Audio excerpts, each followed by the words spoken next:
Thursday Sunday series finale from Citi Field. Daniel Murphy and the Nats look for the 4-game sweep. Hey dads, all the action from the Big Apple for you next on Masson.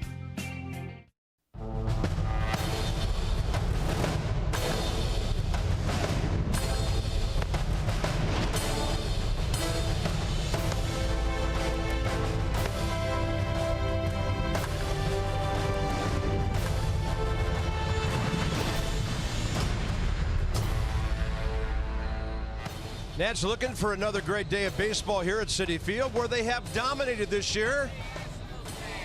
Happy Father's Day. Nice going, Dad. That's a beautiful family. We're glad they're here today.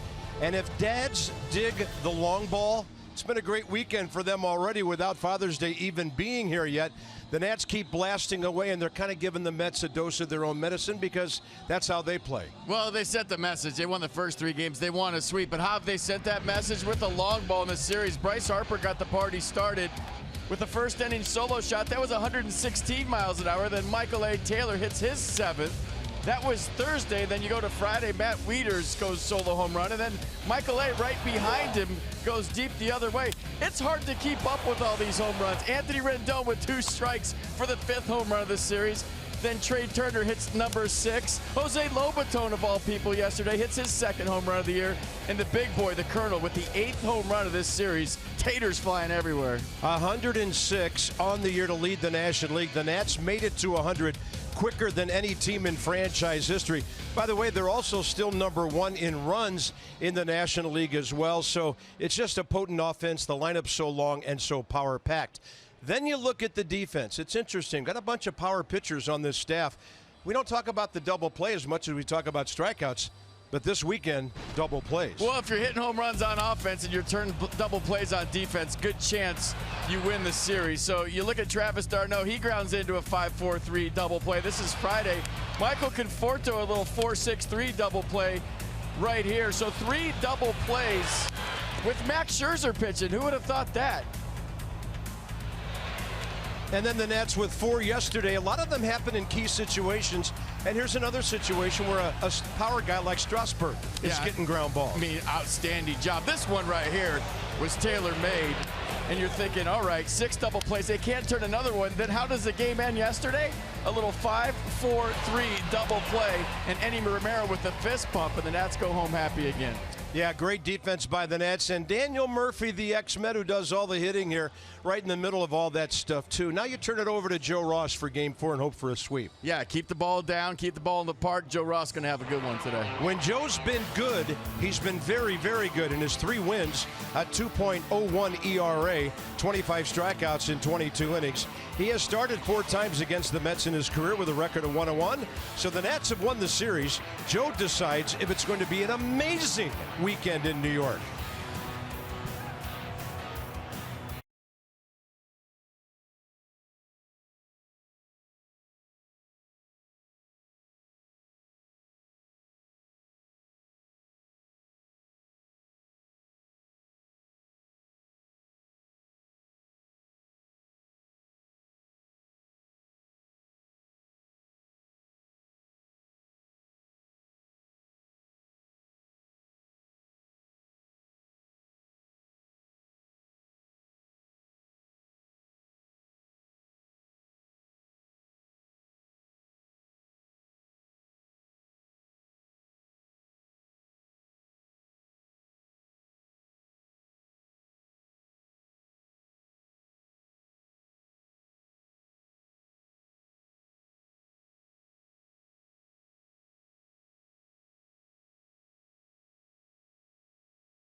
Joe Ross was the only starting pitcher on the homestand who got a W.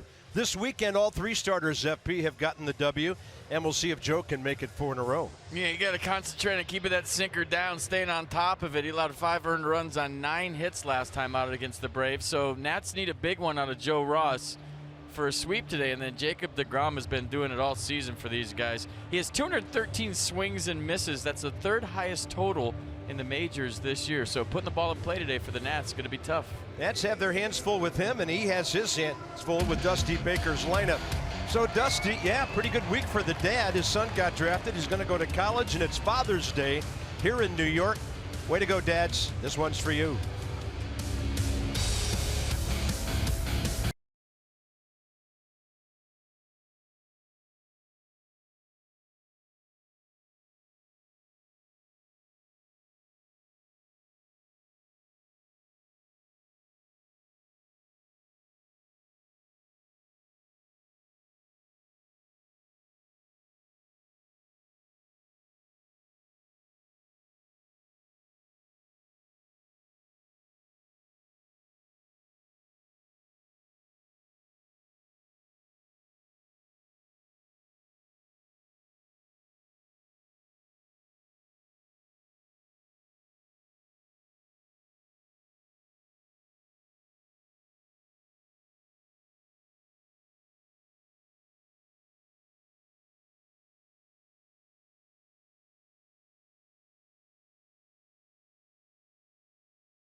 Soon type rains here 24 hours ago.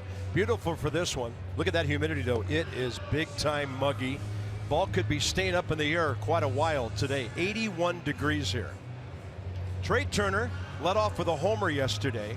He's done it his last 3 home runs in the first inning, and now FP he's tied for the all-time club lead 5 with Michael A. Taylor.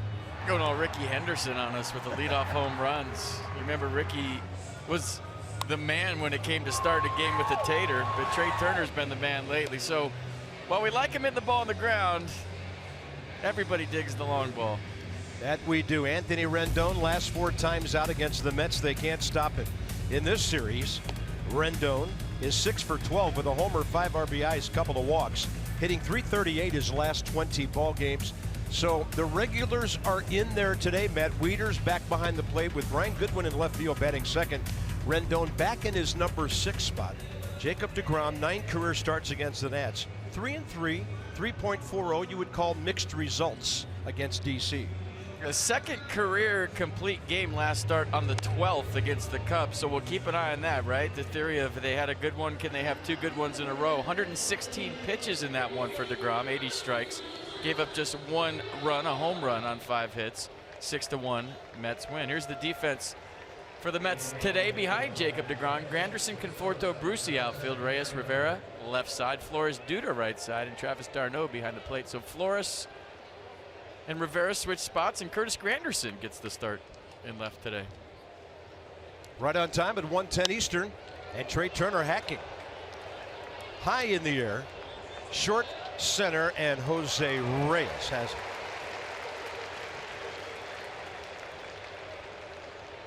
Goodwin and Harper will be the next 2. 19-year veteran Ron Culpa. He worked the Nats playoff series last year. He's behind the plate today. Crew chief Brian Gorman's over at first. And then the younger guys, Trip Gibson, second base, Nick Lentz at third. Brian Goodwin, 7 for 17. His last 7 games, 6 of those extra base hits. Faces deGrom for the first time.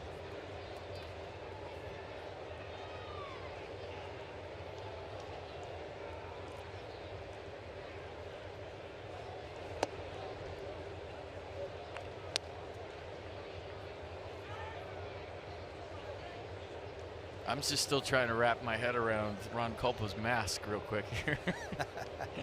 That's distracting a little bit. He's going Father's Day fight against cancer with the mask.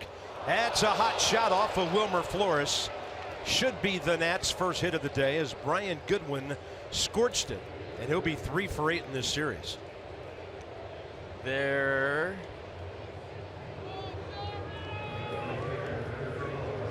I'm waiting for the score. Oh, they gave it an error. No way.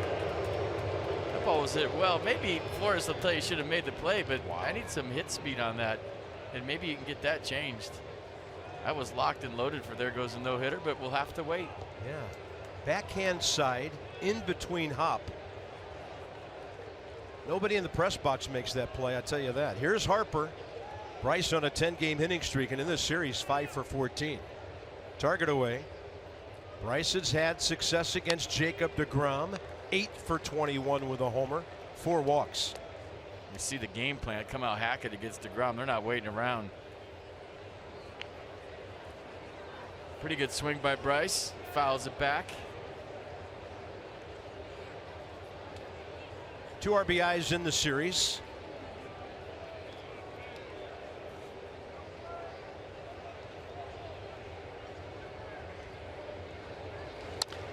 That's through.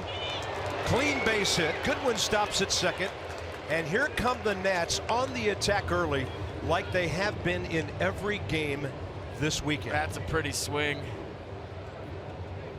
I'm thinking they put 2 hits up there now. They want to make the first one be clean. Haven't changed it yet. Bryce Harper going Tony Gwynn, the 5.5 hole. It's a beautiful swing. So first and second, 1 out. Nats trying to take an early lead. When you've won the first 3 games of a 4-game series, you jump out early.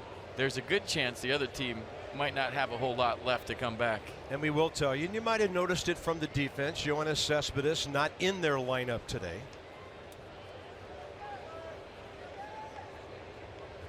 Hampering what could be their comeback efforts if the Nats bust out on top here, and blown away to Ryan Zimmerman. And again, good success against deGrom. 5 for 14 career, 2 homers, 6 batted in. deGrom's given up 13 home runs this year in 81 innings.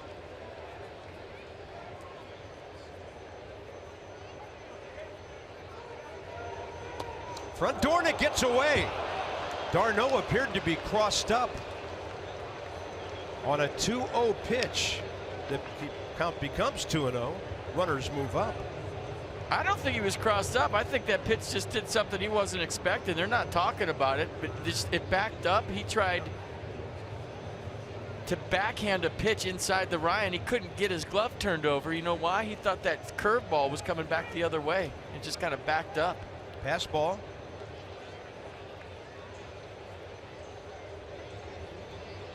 Huge opportunity for Zimmerman now.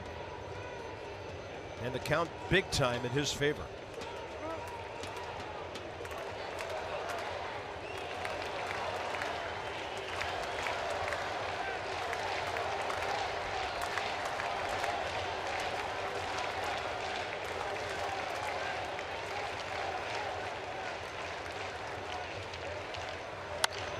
High fly, deep right. This will be easy for Goodwin and easy for Harper to get over to third. Ryan Zimmerman's 54th RBI, putting the Nats on top. We just missed home run number 20. So he got to a 2-0 count and takes a low pitch and lifts. That's just professional hitting with a runner in scoring position. You know, if you're not trying to hit a sac fly there, that's a ground ball somewhere. So nice job, Ryan Zimmerman, taking the low pitch, getting underneath it, and almost going deep for number 20. He'll settle for a sac fly and a 1-0 lead. Runner at third, 2 outs, and Daniel Murphy having another fantastic series. 6 for 12 against the Mets. He's been on base 9 times. They've walked him 3 times, twice intentionally. In fact, all 3 were, including another one last night. Right toward the end of the ball game. And Murph sitting on 46 RBIs.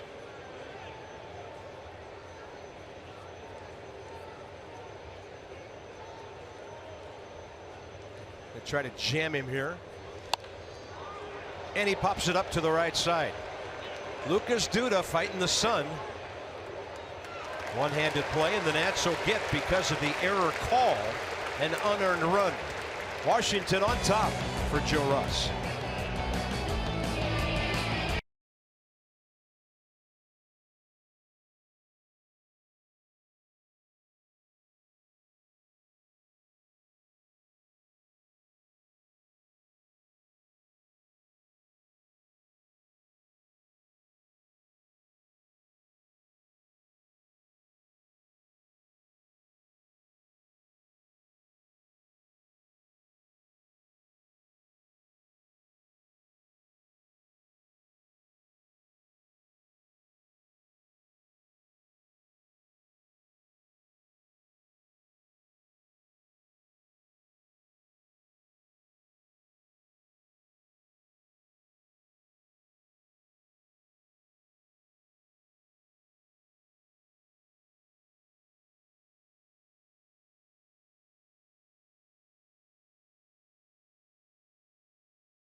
To you by PNC Bank for the Achiever in you, and by American Standard Heating and Air. Go to MidAtlanticComfort.com for special offers and to find a dealer near you. Beautiful day in Flushing. That's off to a good start. Joe Ross to the mound. He'll be making his ninth start of the year. And against this Mets lineup, look out for Jay Bruce. He's 3 for 5 career against Joe, with a homer, 2 RBIs, and in this series, 6 for 11, right behind Cespedes. He was unstoppable yesterday. Jose Reyes in front of him today. And Joe takes on the Mets for the 5th time career. He allowed 5 earned runs on 9 hits and 5 2/3 last start on the 13 against the Braves. Nats won that game 10-5 through 102 pitches. So fastball, slider, occasional change. Fastball averaging 92. Michael Conforto looks at a fastball inside. Nats have kept their leadoff guy off base pretty well in the series. A walk, 1 for 9. Shift on. Not much though. Trey Turner up the middle, and the count 1-1. Second pitch of the game, a changeup for Joe Ross. Aha! He only throws that 5% of the time, and I don't know, throws about 3 a game. How about 10 or 15 of those today? So Ron Culpa giving us location and the count inside 2-1. But I think it's good that he pulled it out early. It gets a feel for it. You know, Max always talks about the feel for that pitch. Daniel Murphy to his right, backhand and plants, all important first out. So Murph already got to play, and the rest of these guys want to play too. Here's the defense for the Nats behind Joe Ross. Goodwin, Taylor, Harper, your outfield. Turner, Rendon left side. Murphy, Zimmerman right side, and Matt Wieters behind the plate. Matt back in there. Yesterday's unsung hero, Jose Lobaton, with his 2nd home run of the year. Yeah, how about that day? 2 for 3, a walk, 2 runs scored. Handled 5 pitchers in a 3-hour and 32-minute ball game. Jose Reyes 4 for 9, so Terry Collins hoping his bat's coming alive. Still just under 200. You always talk about starting pitchers when they have a good outing, the 4 days between. When you're a bench guy and you have a nice game and you can just kick it over there in the sun, you're like a starting pitcher. You just sit there and soak up yesterday for as long as you can today. You never know, you might get in there. enjoying his time with Adam Lind. Here's the 0-2 from Ross. And Joe throws the breaking ball so far inside, no way for Reyes to keep it fair. Yeah, the Tater guys from yesterday. The Colonel went deep too. Big home run late. Yeah, your number 6 hitter and your number 8 hitter. Monster homers, upper deck. Max trying to listen in for some hitting tips. And the 0-2 with 1 out. Swing and a miss. Hard slider down and in. Joe Ross, first K of the day. Mercedes on the pitch cast. Yeah, 3-pitch C, a slider down and in, or 4-pitch C. I didn't see number 3 on there. And a good slider from Joe for strike 3. The one he pulled foul stayed up. That one went down hard. Nicely done. Now, a big shift on for Jay Bruce. Had a couple of hits before the Nats came to town. I mentioned in this series he's 6 for 11. 8 for his last 16 over 4 ball games.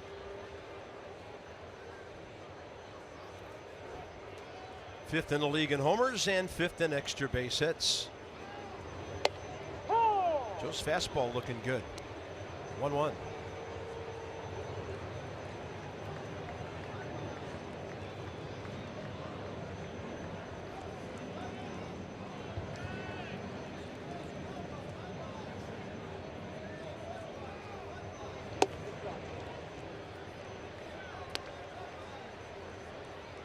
Mets 10th in the league in batting average at .248, 7th in runs, 3rd in homers, behind the Nationals and Milwaukee. This is where the changeup comes in handy. You got a power hitter up there. He's sitting dead red. He's thinking, I'm going to yank my 19th home run out of the ballpark right now. And how do you slow his bat down with a 2-1 change? So if you had a feel for it early and you're confident in it, this is where you throw it. He tried to run back the fastball, 3-1.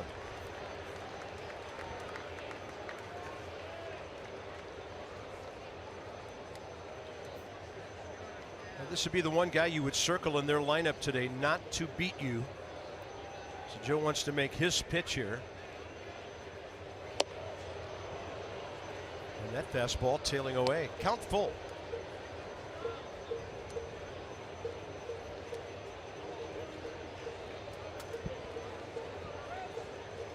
There's a well-placed 3-1 fastball away. Probably go out there again or do that same slider down and in he threw to Jose Reyes. 2 ways you can go here. It's like they're going outside. Slaps it that way, and that's Anthony Rendon. Joe Ross got a lead and then comes out firing strikes in a 1-2-3 first.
Edge of your seat dramas, starting with NCIS Los Angeles at 8, Madam Secretary at 9, and Code Black at 10, only on WUSA 9. Nice inning, 14 pitches, 9 strikes for Joe Ross. So every time he pitches, the Nats go crazy offensively. This is amazing. 7th game of the year here. The Nats have not been behind yet at the home of the Mets, who have given up homer after homer after homer on this homestand. And then about 14 more. Great series for Anthony Rendon. He's 6 for 12. My favorite stat is the Nats have won 6 times at Citi Field this year. The Mets have won 16 times at Citi Field this year. Yeah.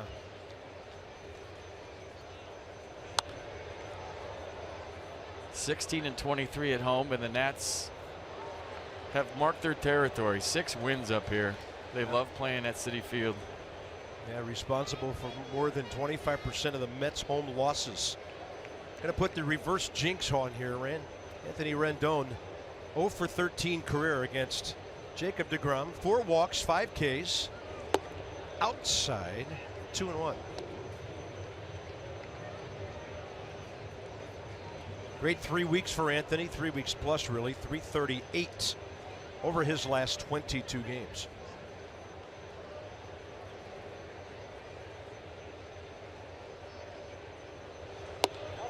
Great take. 3-1. Dusty made a huge statement with the lineup he put out there today. He's going for the sweep. I mean, usually when you win the first 3 games of a series, you have a day game after a semi-night game with the 4 o'clock start yesterday. You know, you give some guys days off, but he went with the A lineup today, and he's going for the sweep against Jacob deGrom. 11 games up, too, and he's still pedal to the metal. So most pitches seen per plate appearance. Curtis Granderson hitting .212, Anthony Rendon .291. But other guys who see a lot of them, and some power hitters on that list like Bautista and Frazier. 3-2, and Rendon hits a rocket, but it's at Wilmer Flores. Matt Wieters, last time these guys met. Big leg kick, big tater.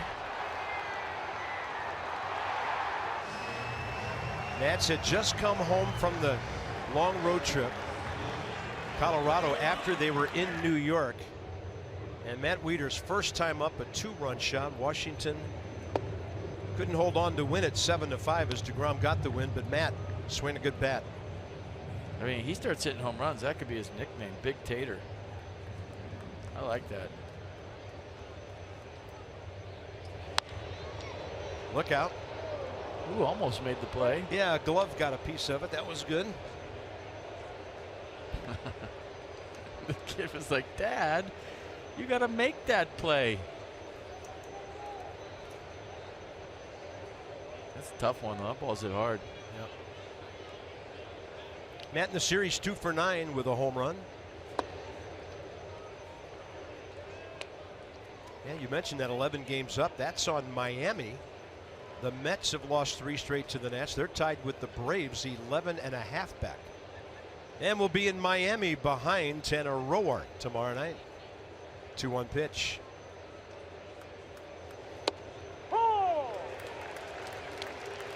He was looking fastball away, and deGrom threw him a cutter in.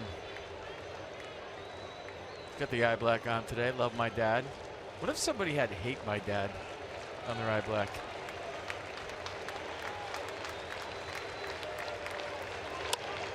Had him reaching. Pretty good changeup by deGrom. 2 outs. Aren't the players going to do that this year? There's one game where they can put whatever they want on the back of their jersey. Like, oh, really? Yeah. Like XFL jerseys. I heard that somewhere. It's a whole weekend in August where you can put whatever you want on the back of your jersey. You'd put "See you later" if you had a jersey. August 26th through 28, huh? Be playing the Mets twice and the Marlins once during that time. I had not heard about that. Wow.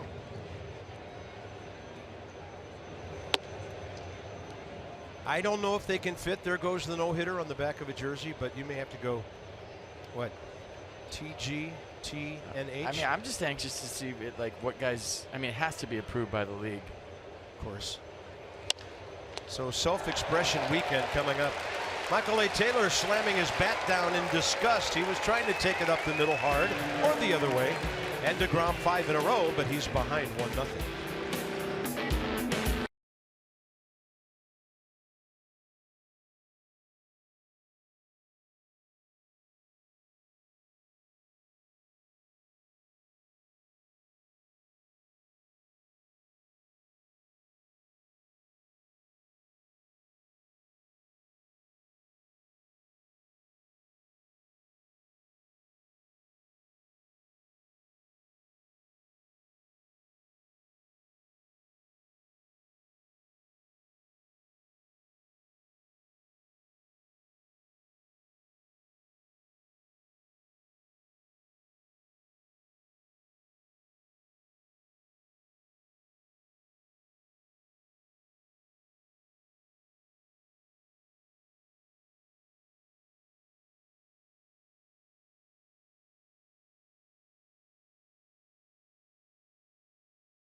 The Nationals, that's not a baseball team. That's up 1-0 as we head bottom 2. Joe Ross has had 3 starts this year where he's gone 7+ innings and allowed 3 runs or fewer. He's also had a handful of starts where he's struggled to work deep into the game. That pitch count's gotten a little elevated. I asked Mike Maddox earlier today what the key is for Joe when it comes to the success thus far this season. He said he needs to be able to use and locate both sides of the plate. He said that when he gets glued into one side of the plate, hitters can kind of dive out there like they know what's coming. He said, but when he mixes things up, using both sides of the plate, mixes that changeup in, and uses that fastball up above the zone, that's when he has lots of success. So let's look for that from Joe today. Both sides of the plate, guys. All right, Dan, with our Coons.com sideline report, over 2 million vehicles sold, strike 1 and counting. There was a time when they were the last Cardinals, right? Yeah. 2009, 8,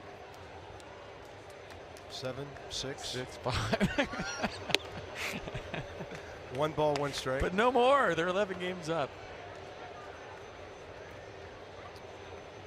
And I want to tell everybody who hopped on those buses and came up here yesterday how much we appreciate them being here. That was so cool when the Nats would go deep or score a run to hear the noise they were making in the enemy ballpark. They're not used to that here. And well done, guys and ladies. It's Nats Park North, man. That was cool. 2-1 to Wilmer Flores, 2 for 11 in the series.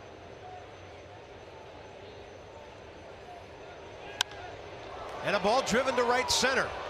It's tailing back to Harper, and Bryce with plenty of room even in front of the track for the first out. Sit on the Iron Throne and rule the 7 kingdoms on Game of Thrones night, Friday, June 23rd. Nats host the Reds. Yes, the throne will be at the ballpark. There will be long lines at the throne. Plus, first 20,000 fans will receive a Game of Thrones House Nationals t-shirt. Visit nationals.com/tickets. House Scherzer, House Murphy, House Carpenter, House Coco. Coming up next weekend, Reds will be in, then the Cubbies. Outside to Lucas Duda.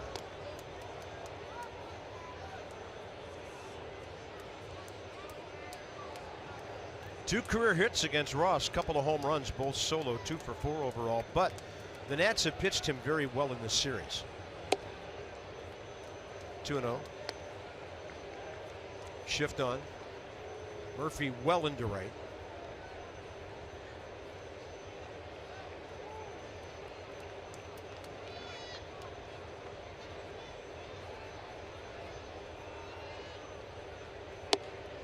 And the fastball to the inside edge.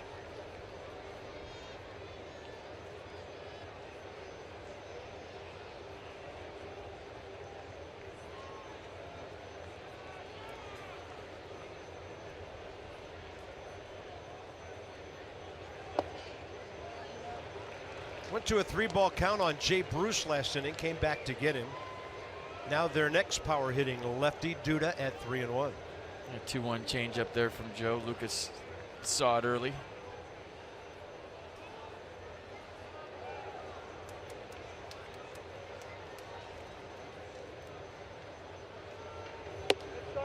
Inside, up a little. Mets have their first base runner. Pretty close right here, I thought. Fastball in. Matt Wieters setting up. Didn't get the call. Pitchcast liked it. Brought to you by Nissan. And here's Curtis Granderson, who's had only 2 at-bats in the series. Right before the Nats came to town, he hit his 300th career home run. 3 for 12 lifetime against Joe Ross. That one gets a lot of plate, even though it's up, strike 1.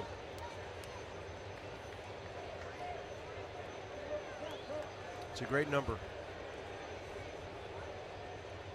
Anderson's power really developed after he'd been in the big leagues for several years. More of a speed base stealing singles doubles guy early in his career, and started muscling up, and he's in a nice group at 300.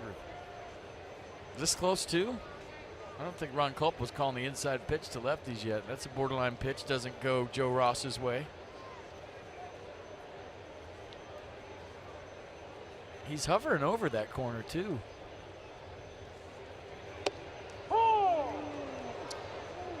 Liking the high breaking ball, 1-2.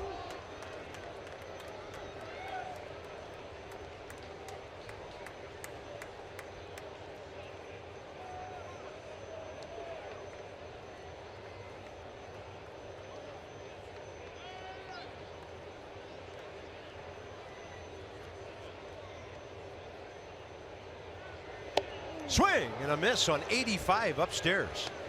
Joe Ross, second swinging K of the day.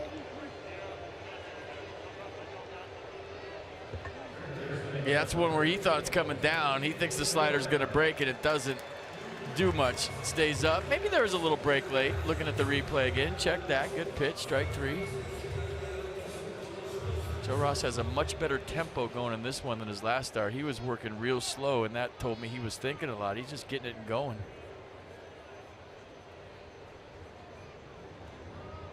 TJ Rivera playing third base today.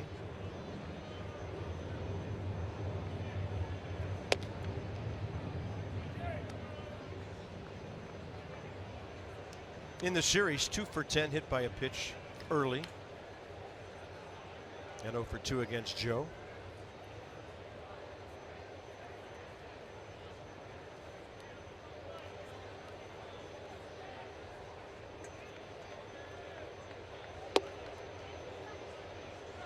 So Rivera played second yesterday, and Wilmer Flores played third. Rivera's playing third today. Wilmer Flores playing second. Terry Collins has to have spray charts that show ground balls off Jacob deGrom, and he wants the best defender in one place. That's the only reason you flip-flop, guys. Yeah. You want the strongest glove where the opposition hits the most baseballs on the ground. And I really don't know who's better, Rivera or Flores. I think they're both decent defenders. I haven't seen one way better than the other, but the analytics and the spray charts probably show that, hey, you need to be on this side today and you need to be on the other side. You know, Wilmer has played some shortstop in his big league career. Yes. 3-0 here. So a couple of long counts for Joe Ross, and he'll pour the fastball in there.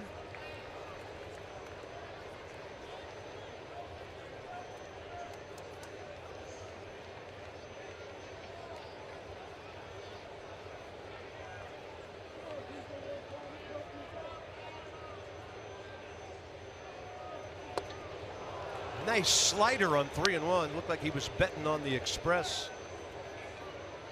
Yeah, on top, out front, late break. If you throw it 3-1, do you throw it 3-2?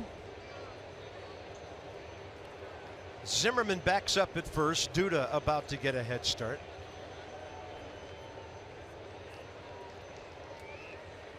He went with the fastball.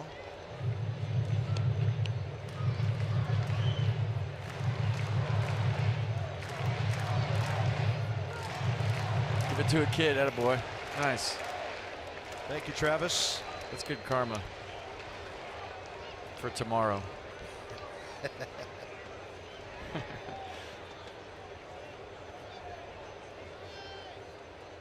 Better be. They're facing Clayton Kershaw. Oh, no. 3-2. That is foul. Hug the line for a hop or so. Are they going to L.A. after the game? Or are the Dodgers coming here? I think they're going to L.A. Yeah, it looks like it. Fly all the way to L.A. to face Thanks a lot. Kershaw tomorrow. Going to get Kershaw, McCarthy, and Rich Hill in that series.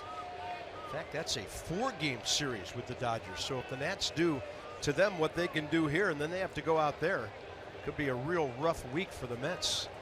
3-2 again, and a ball well hit to left. Good win. Can't get there.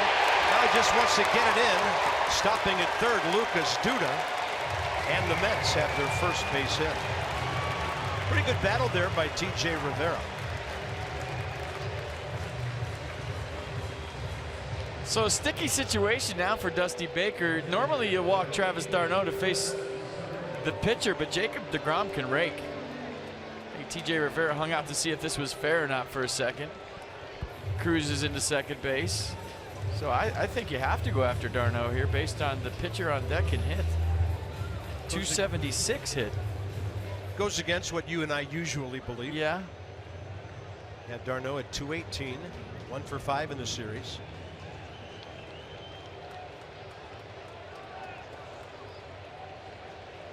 And Joe goes right into the strike zone.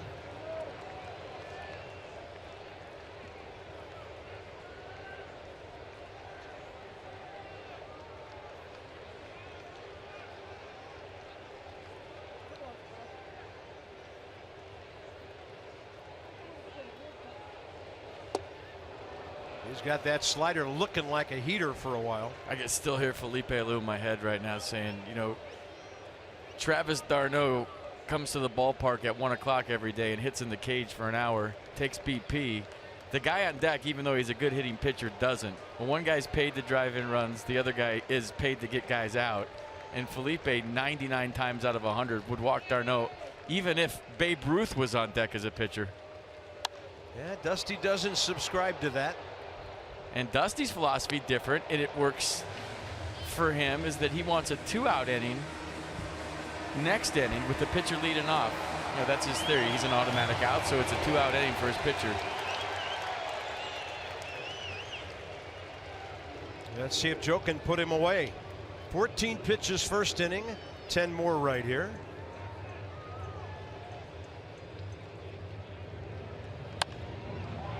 Zimmerman saves 2 runs. Ryan, a spectacular play to his left. That ball was by him.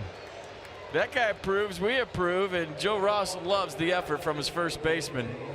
Dusty says we had this all the way.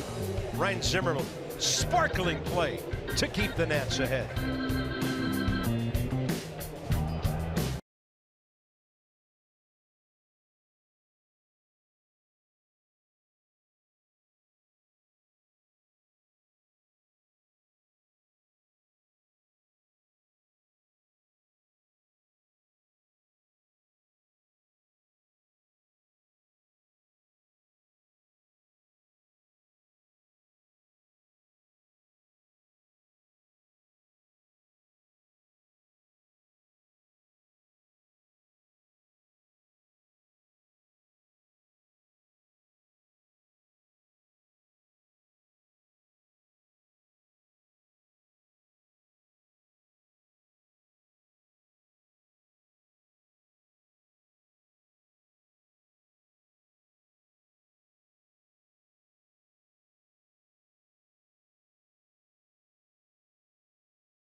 outs left. I feel like this ball was by him. Travis d'Arnaud with another good at-bat. He had a good one yesterday against Eddie Romero, and that ball past Ryan, dives toward the line, gets up, and makes the play easily, but you might want to circle this play later if the Nats go on to win this one. So nice play. And how about Travis d'Arnaud? So much for giving a ball to a kid. Go back over there and get it back, Travis. So give me my ball back, punk. You got no hits in you. That's because of him. Happy Father's Day, Ryan Zimmerman. Nice play. Nice play. Top of the third, Joe Ross, Trey Turner, Brian Goodwin. First pitch swinging. Out of play. Joe at the bat this year, 3 for 20, 1 RBI, 182 career hitter.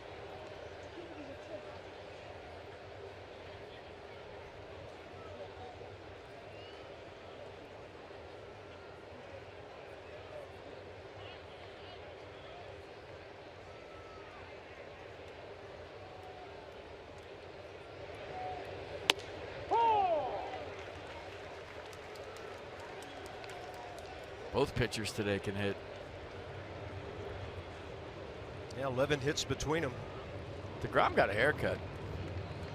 Used Which to one? Used to be halfway down his back. Swing and a miss, and Jacob DeGrom, 9th man he faces, his first strikeout victim. So the Nats go 1 for 8. Got a runner aboard with an error and a sac fly. Here's Trey Turner, who reaches on a lot of errors this year, more than anybody in baseball. It happened again in the 4th inning yesterday and led to a Nats run. It's stats for everything. Think they talk about the dugout? Hey, how many times have you reached on there? 10. How about you? 2. Well, you're no good. Yeah, they're talking knocks. Trey swung at the first pitch, first time up, and he's going to take one right off the end of the bat that hits at the edge of the infield, and Trey Turner has his 4th hit of the series. Take them all, no matter how they look. You got the best defenders in the world robbing you every night. There is no pride at the big league level in what your base hit looks like, as long as you get one. You think about what you might have done wrong to hit it off the end next time to make the adjustment, but you'll take the base hit if you're Trey Turner now. You're going to try to steal second. Travis d'Arnaud does not throw well. 3 for 16 is his number. Trey is 22 out of 27, 3rd most in the league.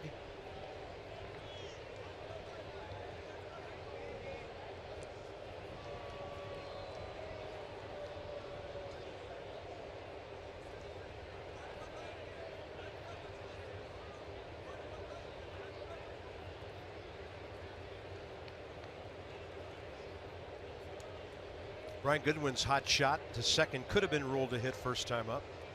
So he's 0 for 1, 2 for 8 in the series. The StatCast powered by AWS. 11-foot lead for Trey and growing. Yeah, he's going. Jacob DeGrom doesn't want to pitch it because he knows that Trey Turner's going.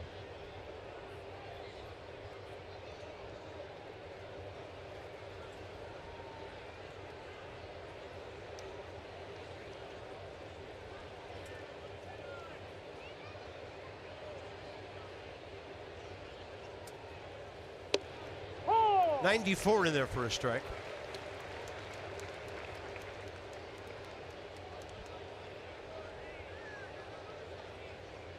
Pretty good percentage, real good percentage.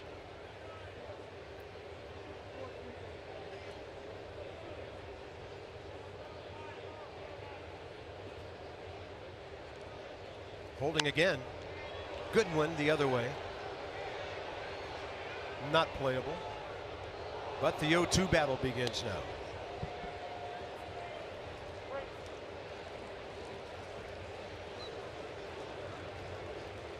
Yeah, if you're thinking, can that percentage go up for Trey Turner with experience? I think 81's good. I mean, for a base stealer, when you think of Trey Turner, you really don't think of him running into outs or going on silly pitches, right? Or just running for running's sake to try to, run up your stolen base count. He's smart. 33 for 39 last year.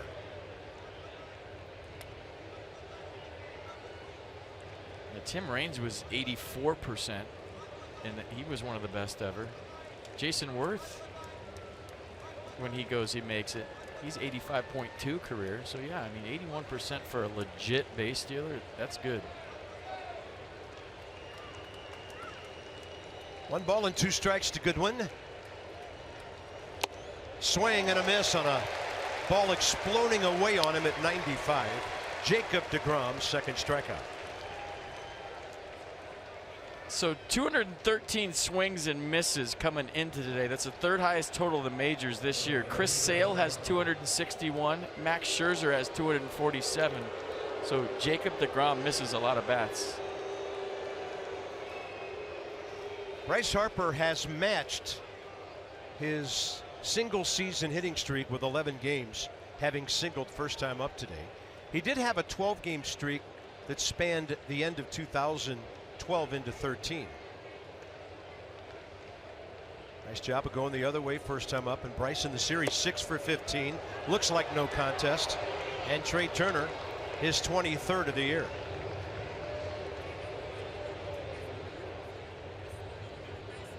So you like feet first slides, and I know why you do. I like head first slides, but I'm changing with Trey Turner for one reason. He has that oven mitt on, and there's been a couple of times this year where he slid past the bag because of that thing on his left hand. I asked him why he wears it the other day. He said so he doesn't get stepped on. But when you go feet first, you just stick that cleat in the bag and stay right there. That was nice. Old school. 1-0 to Harper. First base open. How careful are they? That's on the inside edge. 1 ball, 1 strike. So Trey has 23 of the Nats' 45 steals.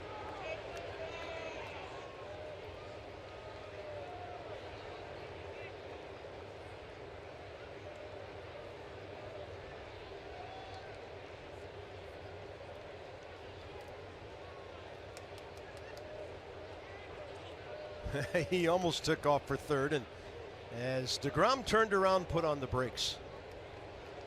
No infielders close to getting in behind him. They want to take the bat out of Bryce Harper's hands here. Or distract him in the background, hopping around. True. Hitters will tell you they don't love that. If you're going to go, go. If you don't, don't. He had a good jump. deGrom just stepped off. Way upstairs.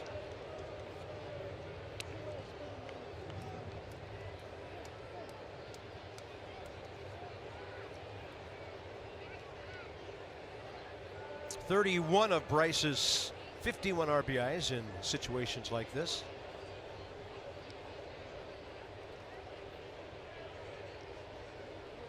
Zimmerman has checked in with his 54th RBI. Bryce looking for 52 or more. Down and in.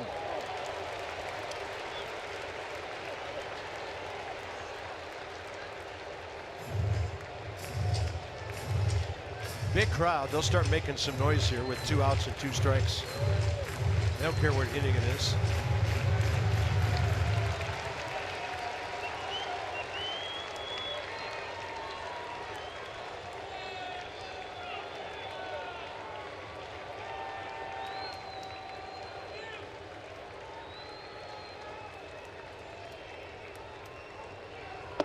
Same pitch, and Bryce takes it to fill the count.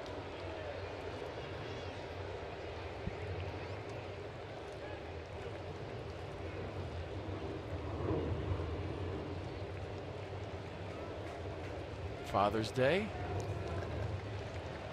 New dad. It's coming right back up. Good luck with that. Yeah. 3-2 to Harper in a 1-0 game.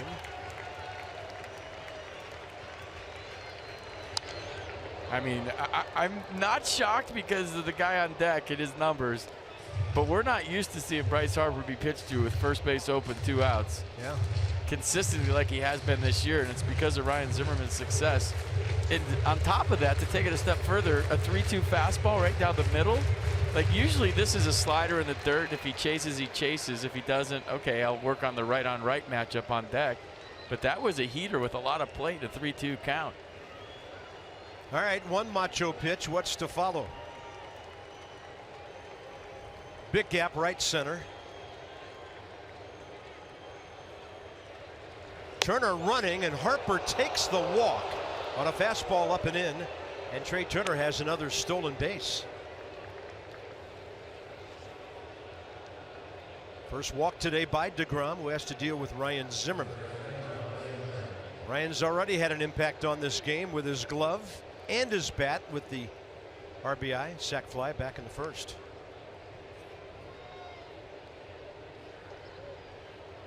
So he saved 2 runs. He drove in 1. He's +1, right? I'd say +3. All right. That's why I let you do the math mostly. Well, maybe do too much.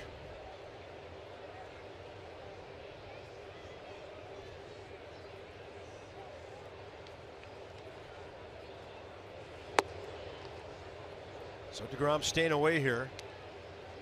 And he's got to go after Zimmerman now because there's more poison on deck. We talked about the sac flies first time up on a low pitch. You know, that wouldn't happen last year. He doesn't talk about the launch angle, but he's definitely getting under more baseballs than he has in the past.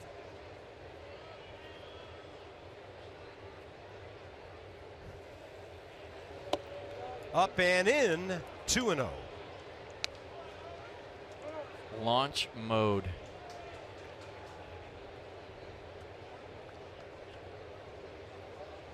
Ryan Zimmerman, 323 on the road this year, 352 against right-handers. You name a category, he's near the top of it.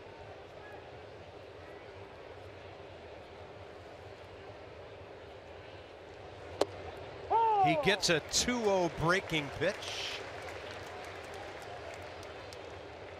He's looking fastball up. Was it a strike? Good frame by d'Arnaud to get the call. Ryan didn't love it.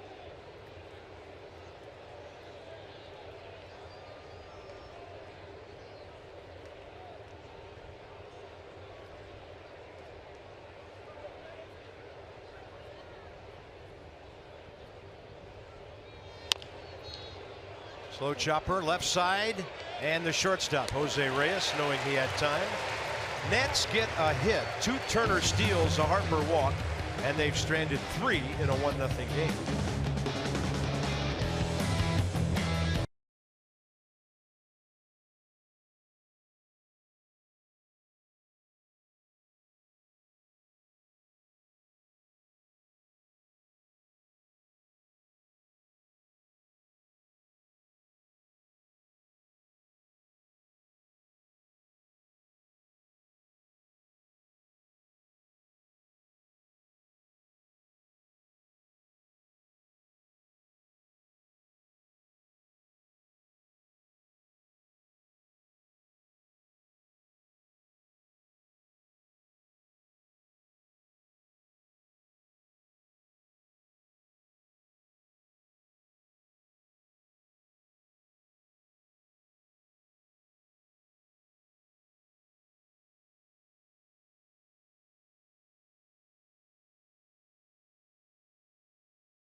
Ball break brought to you by T-Mobile.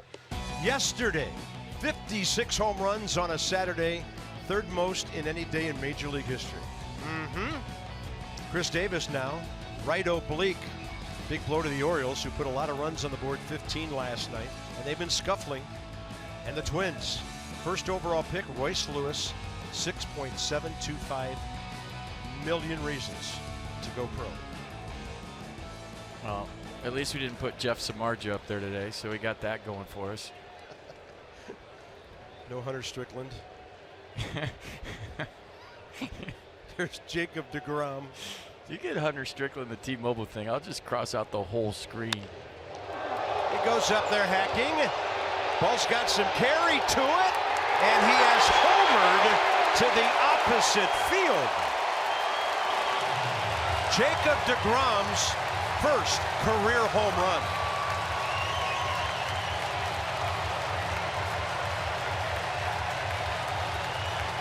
Good thing they pitched to Travis d'Arnaud. Well, you don't know if he'd have got the same pitch with the bases loaded. But that was still a sweet swing by Jacob deGrom. Shirt untucked, not a problem. Opposite field home run by the pitcher. Go back to the 56 home runs hit yesterday. An opposite field home run hit by the pitcher. Talk amongst yourselves. That used to be the biggest display of power that anybody could show, and when the big boys went opposite field, that hit him? And when the big boys went opposite field, the whole dugout would stand up and go, oh my gosh, that guy's strong. Now you have leadoff hitters and pitchers hitting opposite field home runs. Yep. I'll get off my soapbox now, but it just blows my mind the way the ball's jumping this year. So a homer and then Conforto hit by a pitch. Jose Reyes. Jacob deGrom's 11th career RBI comes on his first home run. And that gets the Mets to 100. Third National League team to get there, along with the Nationals and Brewers. I mean, I kept watching Taylor. Okay, go back, you're going to get it. And he just turned around and watched it leave. That'll put a buzz in the ballpark for a while. Reyes struck out swinging first time.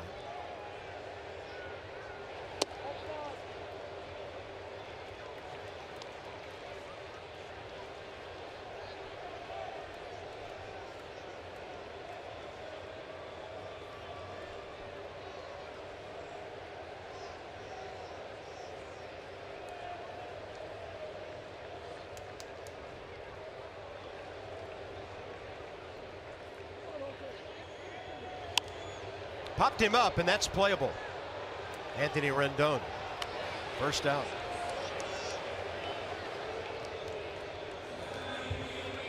Bruce and Flores, the next two.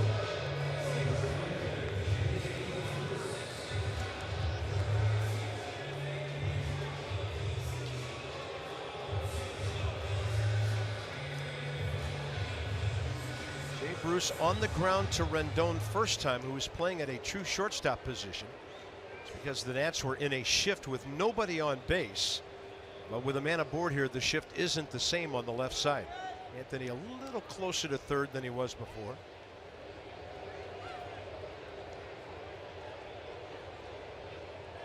We've documented the double play balls in this series.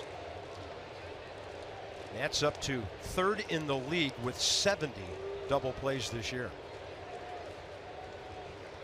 Murph's been in the middle of just about all of them. And the Mets have ended to 7 the last 2 games. I mean, there has to be a time when, as a manager, you think about starting a runner here or there.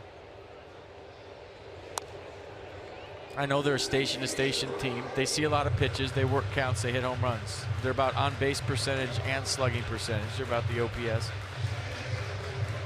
But you can do things, right? But you know, maybe he knows his personnel better than we do, and he doesn't have a lot of team speed. But if I'm into that many double plays, I got to think about putting somebody in motion. Yeah. 1-1 pitch. Or just go up and down the bench and yell, "Swing up! Everybody swing up!" Nats fourth in all of baseball. Colorado, their defense always has guys on base because of where they play. And Milwaukee plays in a big time hitters park. Their opponents on base a lot, as are the Rangers. So the Nats in that exclusive group. So we're talking about a manager running up and down the dugout, talking about lunch angle. 1 ball and 2 strikes in the air to Bruce.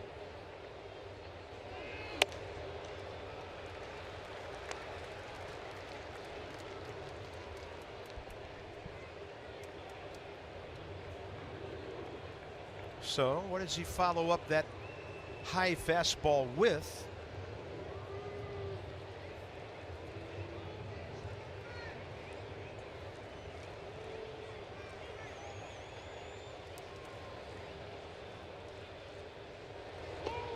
Gets it low, and Conforto evidently didn't see the ball. Maybe didn't have a good secondary lead and did not advance. You know, the first base coach can scream go as loud as he wants, but if you don't see it, by the time you react to him telling you to go, it's too late. Tom Goodwin, their coach over there. 3-2 now.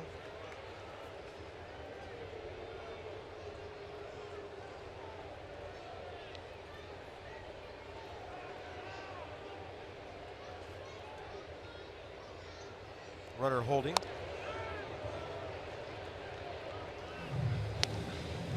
But this is a perfect example. It's a tie game.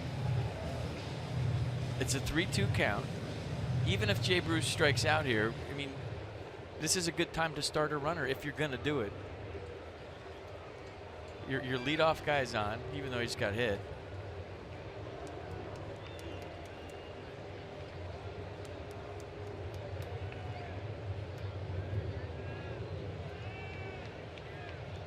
He's going. Swing and a miss. Throw to second. Nobody's at the bag.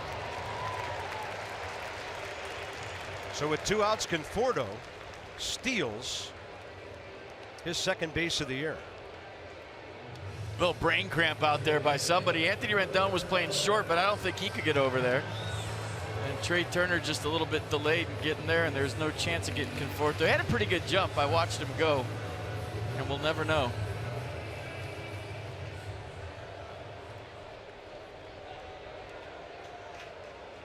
Matt came up and threw it towards the bag. Here's Wilmer Flores now. Mets have the lead runner in scoring position, 2 outs. Fly ball to Harper first time off this guy's bat.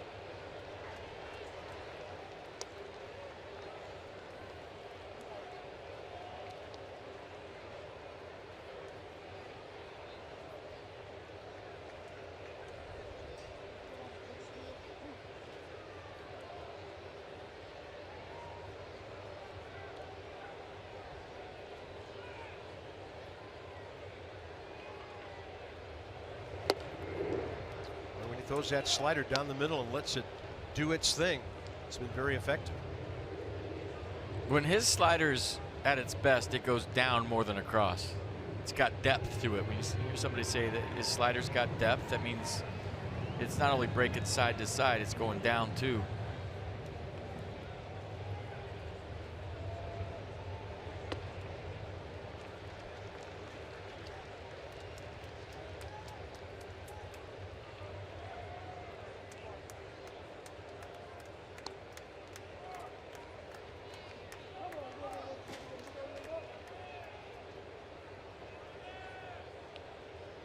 Won the count with 2 outs.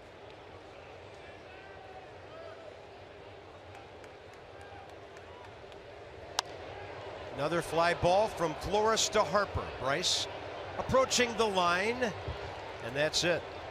Jacob deGrom goes deep, first time in his career. 1-1 game into the 4th.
Rodriguez at Nats Park. Purchase your White House Historical Association membership today. You sign up in June and receive a private meet and greet and photo op with Hall of Famers Tim Raines and Pudge Rodriguez, plus 2 lower level tickets to a Nationals game in the 2017 White House Christmas Ornament. Go to whha.org/Nats to purchase your ticket today. A little hydrating. Sunday afternoon, warm here, 81, quite muggy at game time. Top of the 4th. Here's our Freight Railworks due up and what they've done this year against the Mets. Read and enjoy all 3. Jacob deGrom, 44 pitches, 25 strikes. Drops that curveball in there.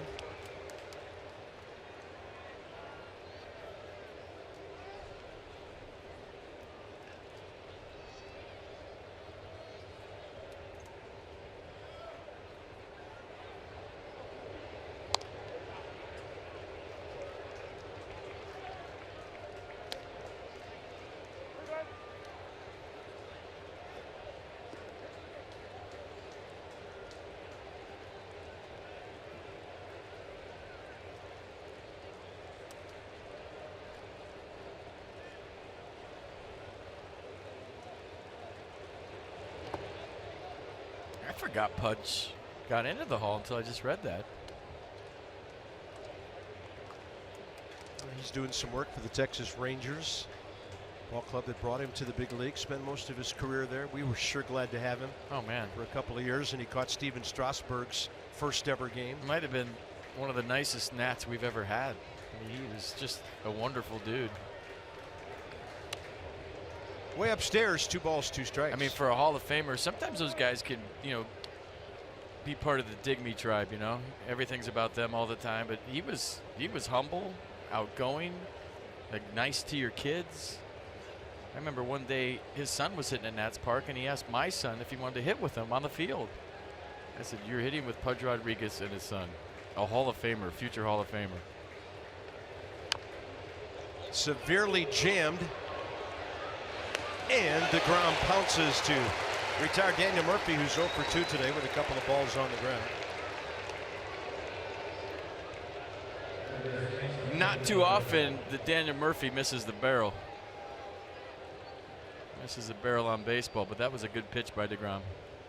When you have insight, you know how to handle your finances with confidence. Brought to you by PNC Bank. For the achiever in you and Drew Stevenson, we got a good look at him in spring training. 2nd round pick in 15 out of LSU. Center fielder primarily. He can play all 3 positions. And the Nats took him, 58th player overall. And remember, that's just 2 years ago. Drew Stevenson moving through the organization. There's a lot to his game. He was all SEC at LSU. He was also on the all defensive team and all academic. Anthony Rendon, a guy from Rice University in Houston. And the 0-1 to him from deGrom. He hit the ball hard first time. Line drive at Wilmer Flores, the second baseman.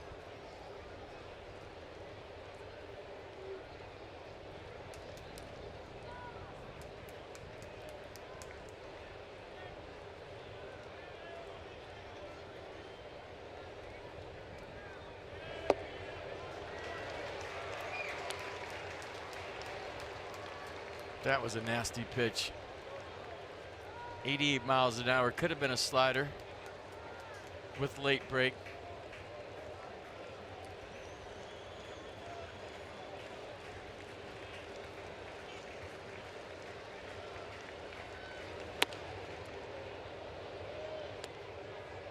Has to get back to that pitch before. Stand him up. Go the other side here.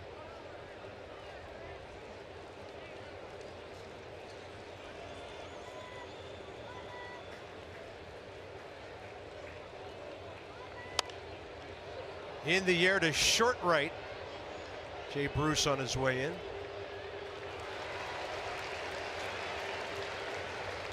Nats have 1 hit since the first inning. In fact, only 2 all day. And it'll be up to Matt Wieters to keep the 4th inning moving. Certified Father's Day base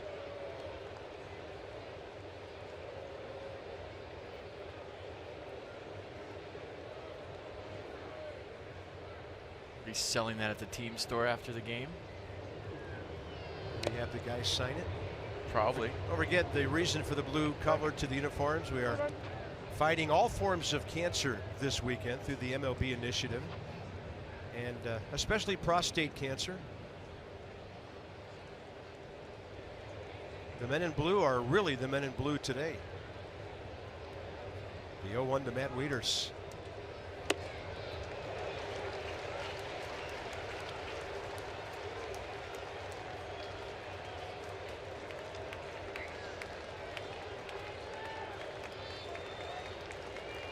New ribbons, you name it.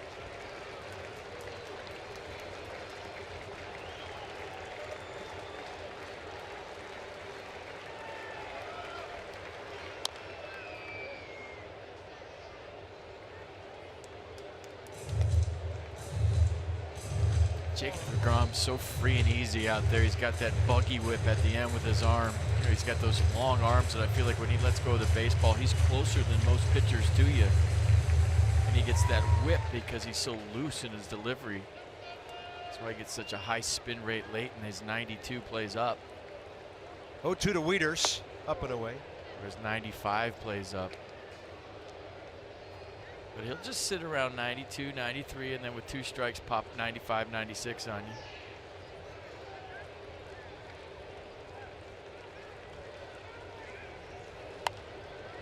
And this one in the air over on the right side, Lucas Duda. And he's got it. Nats go 1-2-3. The 4th inning of Nationals baseball brought to you by the all-wheel drive RAV4 Toyota. What drives you? Visit buyatoyota.com for great deals. Pitching duel, Joe Ross and Jacob deGrom.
Right around the ballpark, that's right out in center field where all the food is. Go crush some burnt pizza. It's right where you're walking right now. Free Father's Day. The Nationals are celebrating Father's Day weekend by slashing fees down to 0 for all remaining games in 2017. This limited time offer ends June 18th. That's today, so hurry up. Visit nationals.com/tickets and enter code DAD. That's capital D-A-D or A-D-D, how my kids spell it, to pay no fees on Nats tickets through June 18th. What's up, buddy? I mean, it is a perfect day for baseball here in New York. Perfect.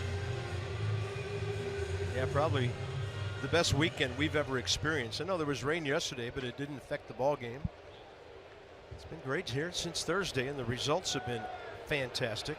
Duda, Granderson, Rivera, bottom of the 4th. Joe Ross, 54 pitches, 32 strikes.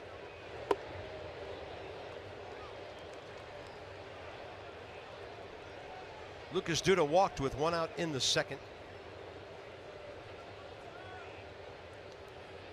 Rivera doubled with 2 outs. It was a long inning for Joe, 25 pitches, but he got through it.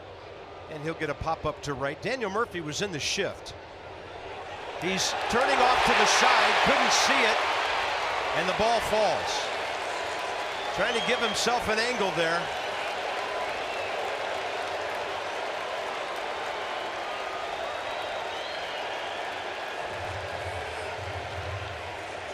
Well, you've been watching everybody on that side of the field struggle with the sun.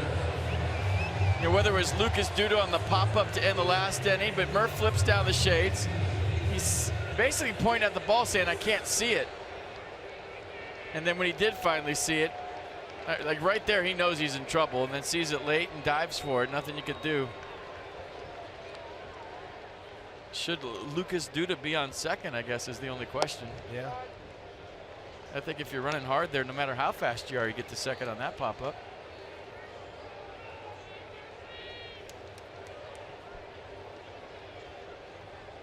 Granderson, a swinging strikeout first time.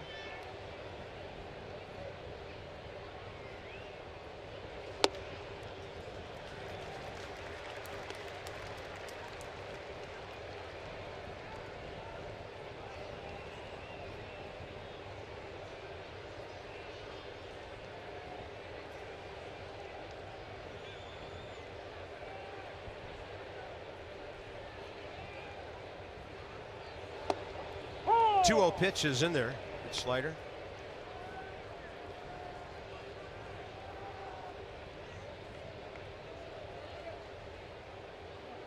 There's different shades for those flip down sunglasses Murph is wearing.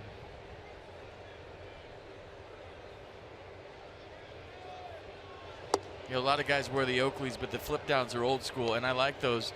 But if you look up and you see the sun right above your head, there's ones that are so dark you can actually look right into the sun and still see like a black dot that's the baseball. But the Oakleys don't have that same effect. Oakleys just kind of take, or whatever they are, Under Armour, whatever brand they are, take the glare away.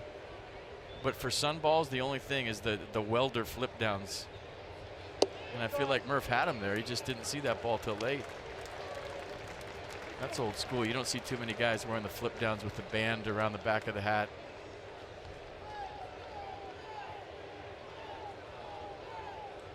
Joe Ross threw a great changeup to get to 2-2. Missed with the fastball 3-2.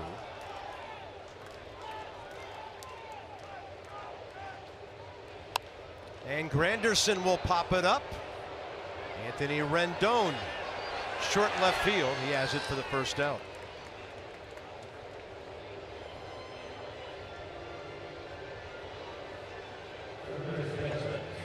That'll bring in T.J. Rivera, who hit a fly ball to left first time. He just hit it so far away from where Brian Goodwin was playing that it fell near the line for a double. Joe got out of the inning when he retired Darno, thanks to the Zimmerman great play.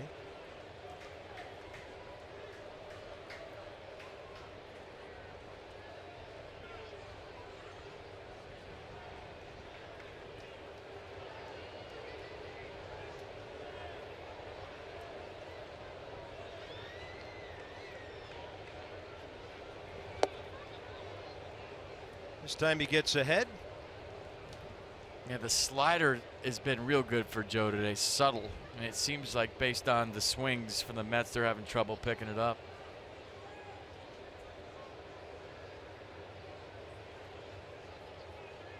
And when he's right with that thing, he'll throw it more than his fastball.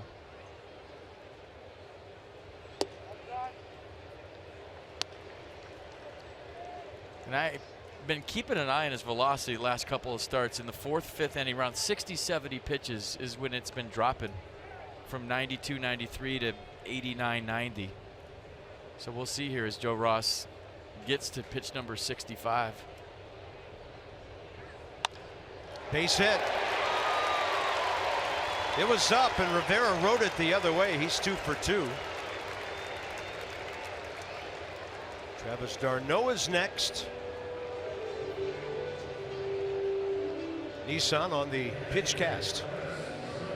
Yeah, fastball up and away. Nice piece of hitting by T.J. Rivera. Hitting behind the runner. Got a fastball up. Kept it off the ground, and that's a big thing.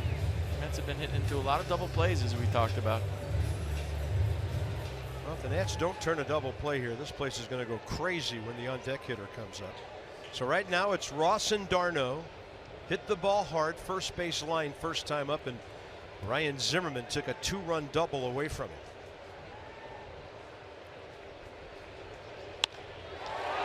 Now the Mets are going to have the lead. Coming around third is Duda. He didn't slide, and then Wieters drops the ball. Matt Wieters is talking to home plate umpire Ron Culpa as if he thought he had it long enough. Right now there are runners standing at first and third, and a guy in the dugout who scored. Matt Wieters went big time deke on Lucas Duda, decoyed him, acted like the throw wasn't coming, just stood there like a statue, then caught the ball and tagged him all in one motion.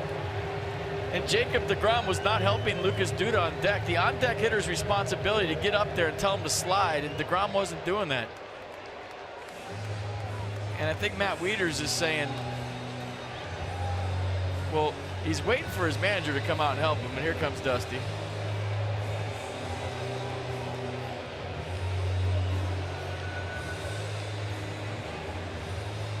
I got to see the replay to see if he hung on to that long enough. I didn't see the ball come out initially, so not sure what he's arguing about.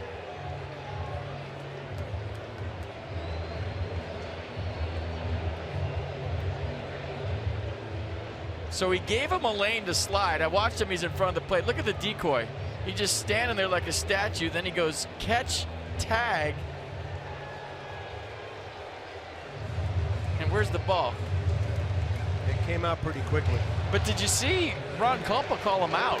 Watch the umpire. He calls him out right here, and I don't know if his right foot touched home plate or not. That would have been overturned. I think he was safe even if he hangs out on the ball. Base hit, no RBI. They give Matt Wieters an error for not holding on to the throw. Close. Doesn't matter. Matt Wieters' first error of the year. Runners at first and third. Jacob deGrom the batter. And it was a safety squeeze with Rivera kind of following Rendon down the line there. You know how many fans are here in this ballpark going, why are you bunting him? He just hit a home run. And maybe he's saying that too. I mean, he's been their offense pretty much today. I think I'd let him swing here. So third base, Rivera. The man who hit the ball, Travis d'Arnaud, somehow didn't go to second on that play.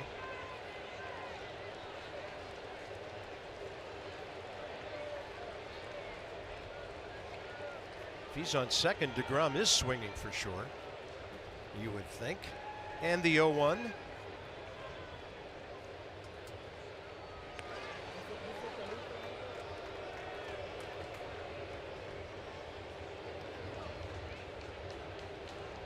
I saw where Duda was and where Michael A. Taylor had that ball, and I thought he had a chance to get him. And he almost did. First time. Great throw. First time the Nats have been behind in this ballpark this year. 7th game here. So it took 58 innings for the Mets in their own yard to lead the Nats. So 0-2 on the high fastball there.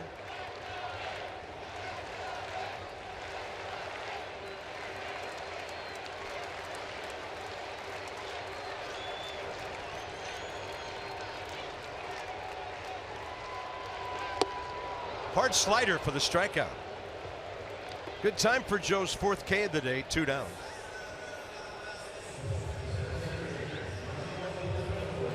Good slider down and in.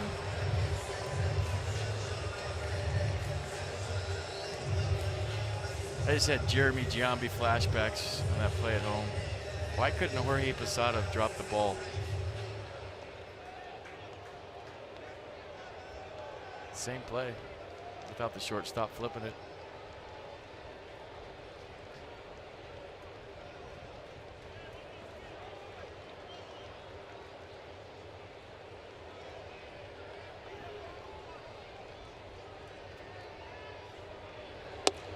By the way, we had to add 2 innings on that. It's the 60th inning because one of the first games of the year here went 11 with the Nats winning.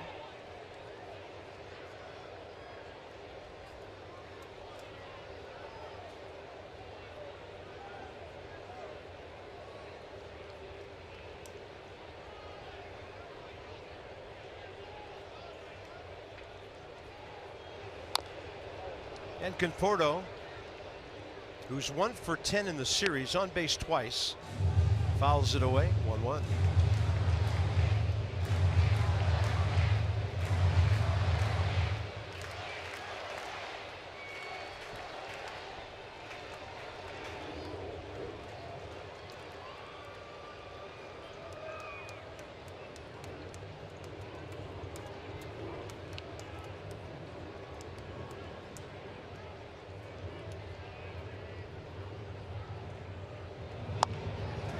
That ball's got spin on it. Rendon can't corral it.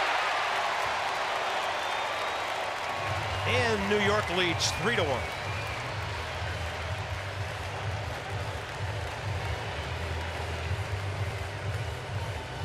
Kind of a weird ending all the way around, right? Murphy not seeing the ball in the sun. The play at the plate with Matt Wieters, a ball kicking out. Now this cue shot off the bat of Michael Conforto. Great effort by Anthony Rendon. But that ball's spinning hard, it's spinning away from him, and that's all he can do just to keep it in the infield. Strange ending. Did that ball come back a little bit? So it had so much spin on it that it actually kicked back towards shortstop, and he overdove it. You don't see that very often. Jose Reyes is the 7th Met to bat in this bizarre inning. And Joe delivers a fastball to the outer edge. All runs in the inning unearned because of the error call on Matt Wieters.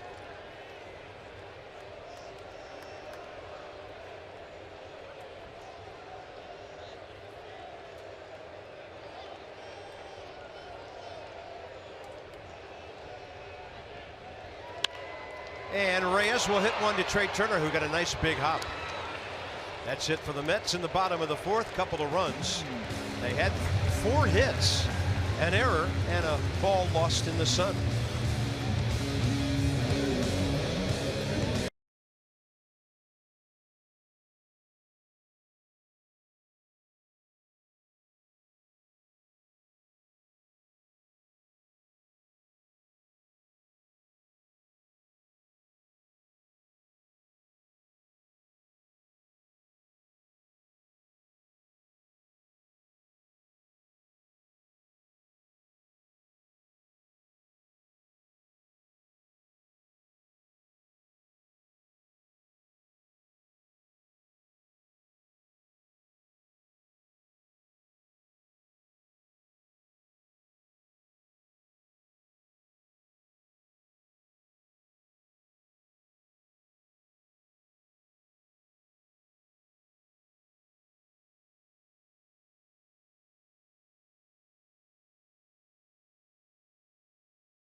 Gear today, including these wristbands that I've got on, all to raise awareness and funding for prostate cancer, which is a cause that hits home for Dusty Baker, who was diagnosed with prostate cancer back in 2001. Dusty said he had a big support system within the game. He leaned on Joe Torre, Davey Lopes, both of whom dealt with prostate cancer themselves. And Dusty said one reason he had his young son Darren with him as a bat boy in the 2002 World Series was because he wasn't sure what the future would hold for him at that time. He wanted to experience that World Series with his son. Thankfully, Dusty is obviously cancer-free now, and he said yesterday, guys, awareness is the key.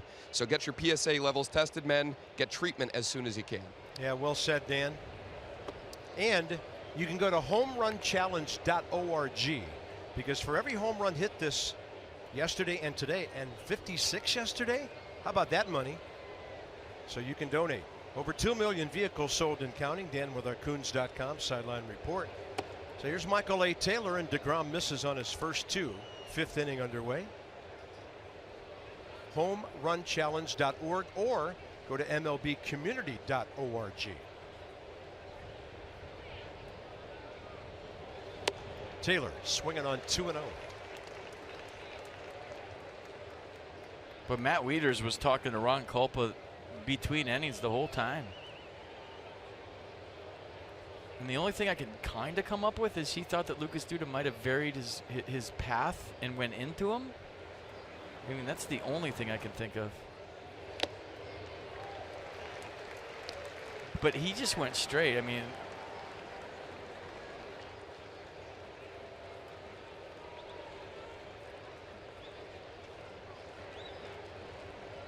Lucas Duda almost cost his team a couple of runs there by not sliding to begin with. But as you said, he didn't get any help from the on-deck guy. well, the on-deck guy actually told him to stand up. Wow. Jacob deGrom had his hand in the air like, you're good.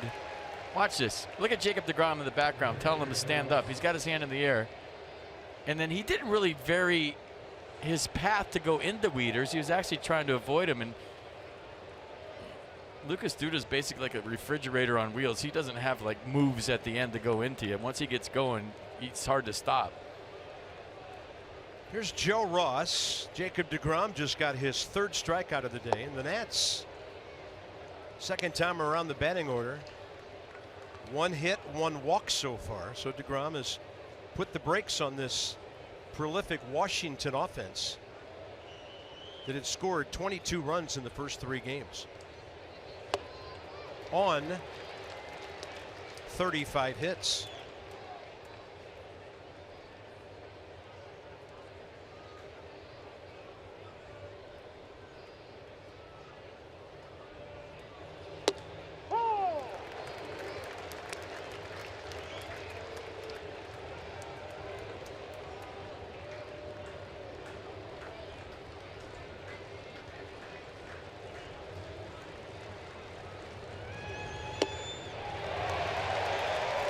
Strikeout number 4, 2 times through the order now.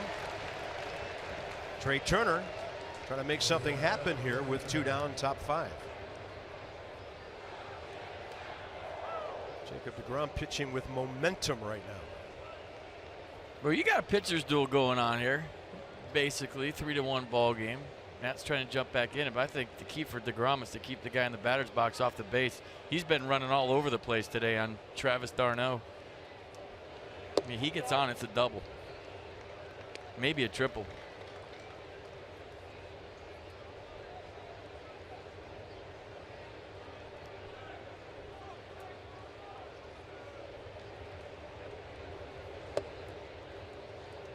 Two and 0.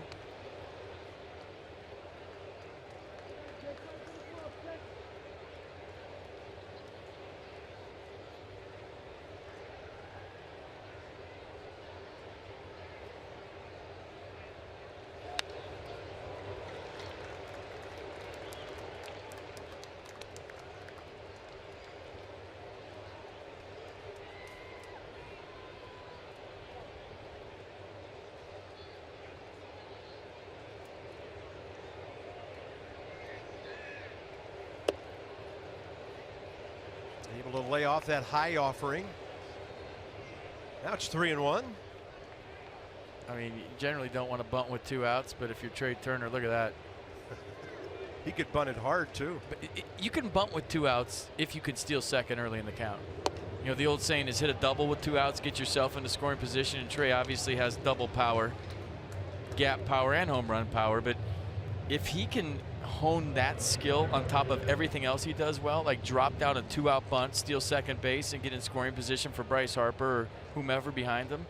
I mean, if they're going to play on the outfield grass basically for him, it's all you got to do is bunt the tar out of it. You don't even have to be fine with it. Just bunt it and run. There's Brian Goodwin, 0 for 2, reached on an error on a ball hard hit, and then he struck out. Harper on deck. Here goes Trey. Good jump. No chance. Turner with number 25, and he started the game with 22. Yeah, walks a double with this guy, especially with d'Arnaud back there. 25th stolen base of the year, third of the day.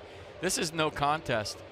Put it in your pocket, and the only thing left is the oven mitt staying on the bag. It's hard to grip a bag when you don't have any fingers. Nicely done. Now a base hit gets the Nats within a run.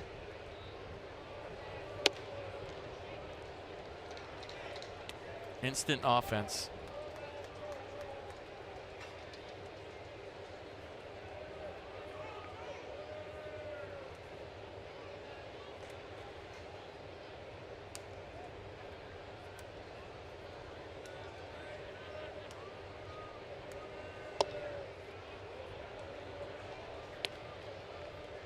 All right, get you a good one, let it rip.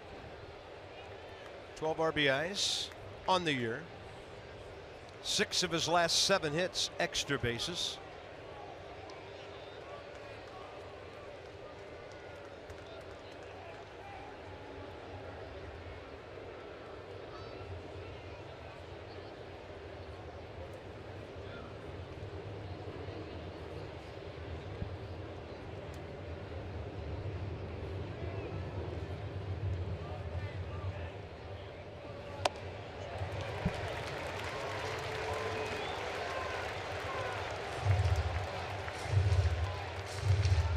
And 2-1 count, you're gearing up for a fastball. He throws 95 with a lot of late life. It gets it by you.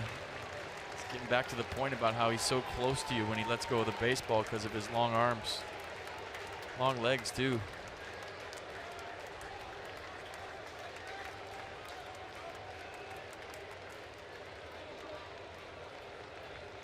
Turner running, and Goodwin will pop it up. Ball put away by Wilmer Flores. The Nats will strand their 4th runner of the day. Halfway through the ball game, DeGrom and the Mets by 2.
He's a dad, of course, but on Father's Day, 11 years ago, walk-off homer, 2-run shot, bottom of the 9th against Chien-Ming Wang.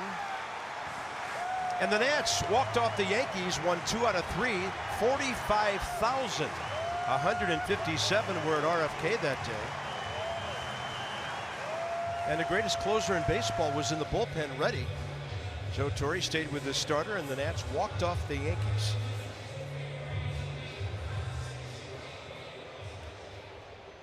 Wow, it's been 11 years. Come on.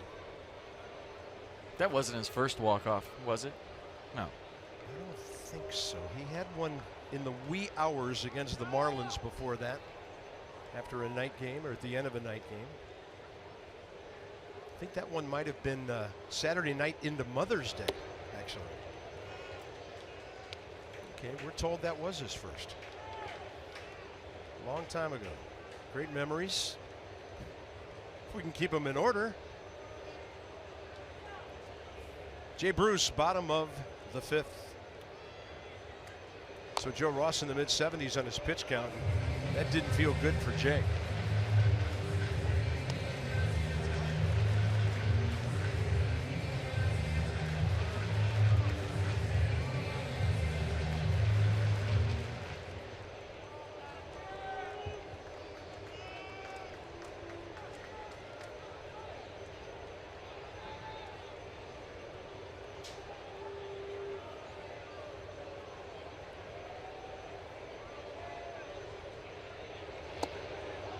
Good action on that 84. Good changeup down and away.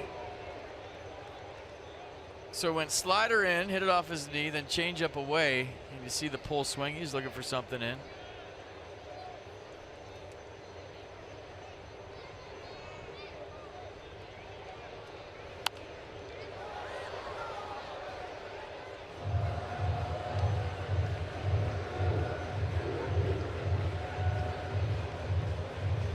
It's important for him not just to throw the changeup, but to miss some bats with it to get confidence in it. They keep throwing it more. Yeah, I love it. I mean, you got to give him something else to think about, right? Well, if it looks just like your fastball, yeah. But if your fastball's 90 and your changeup's 86, that's not doing a whole lot to me up there. I can make that adjustment. If your fastball's 95 and your changeup's 85, now that's tough for me as a hitter. That 10-mile-an-hour difference. And it looks the same with the same arm speed, arm slot, everything. 2-2 pitch, and Bruce will lift one to deep left center. Michael A. Taylor. Boy, nobody can hit one out there as far as Jacob deGrom did. One out, bottom of the 5th. Flores and Duda. Next two up for the Mets.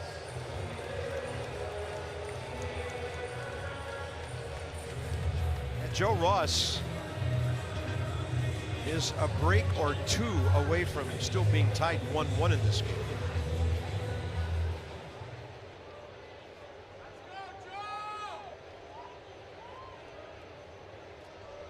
Flores, 2 fly balls to Bryce Harper.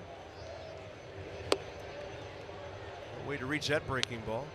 So the Mets guy batting cleanup at the moment, 2 for 13 in the series.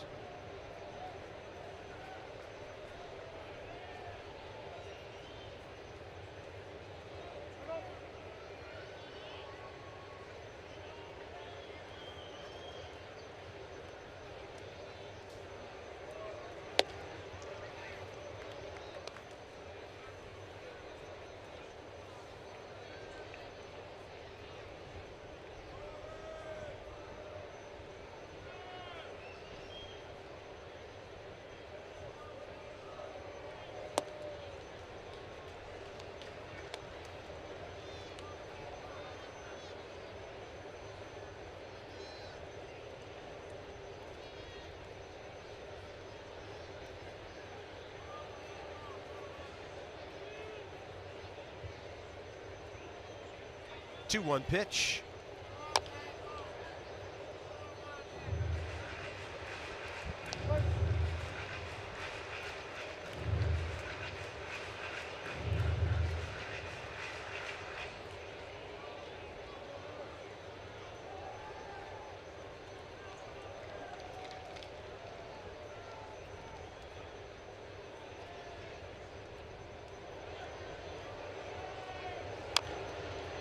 Joe keeps throwing strikes. Count remains 2-2 here in the 5th. 85 pitches now.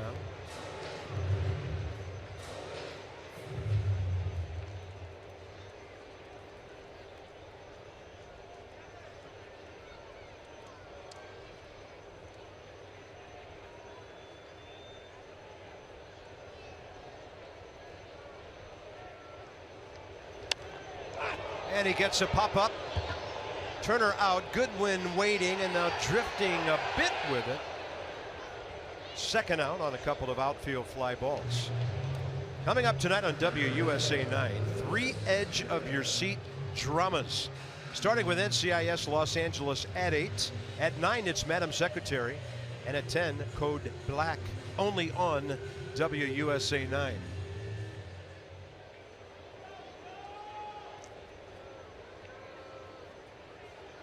Lucas Duda, a walk and a base hit. The one to right field that Daniel Murphy lost in the sun.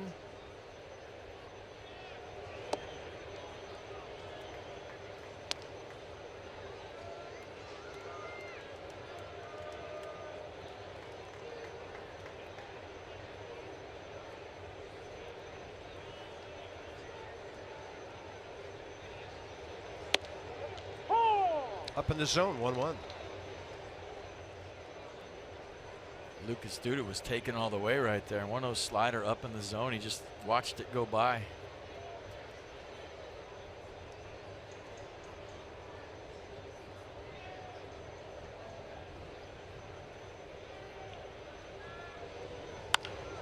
He jacks one to right center.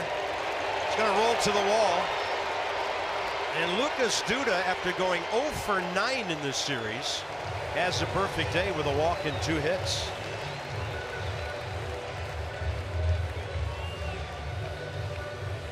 Yeah, obviously sitting on the fastball. He took the 1-0 slider right down the middle. Then he gets a fastball that runs back down the middle and a bullet to right center field for a 2-out double. 110.3 miles an hour on that double. So yeah, he scored that one up big time.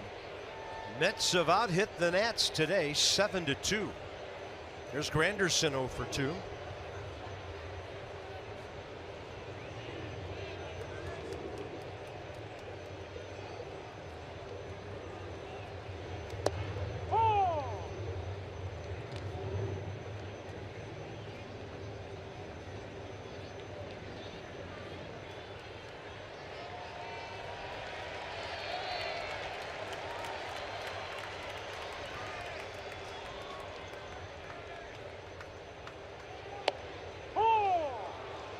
It was high, but it was off speed, and Granderson couldn't react. It was pretty good differential, the fastball and changeup. Fastball was 89 first pitch, changeup 83, so 6 miles an hour difference.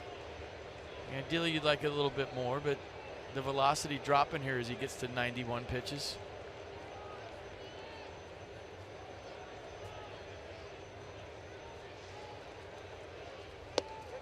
Good looking slider. That's a great 0-2 pitch.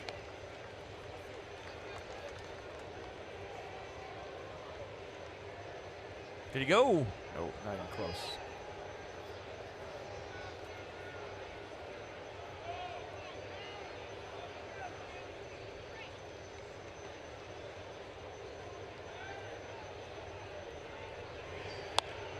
Anderson pops it up right side. Now it's Ryan Zimmerman's turn to shadow his face, see the ball, and catch it.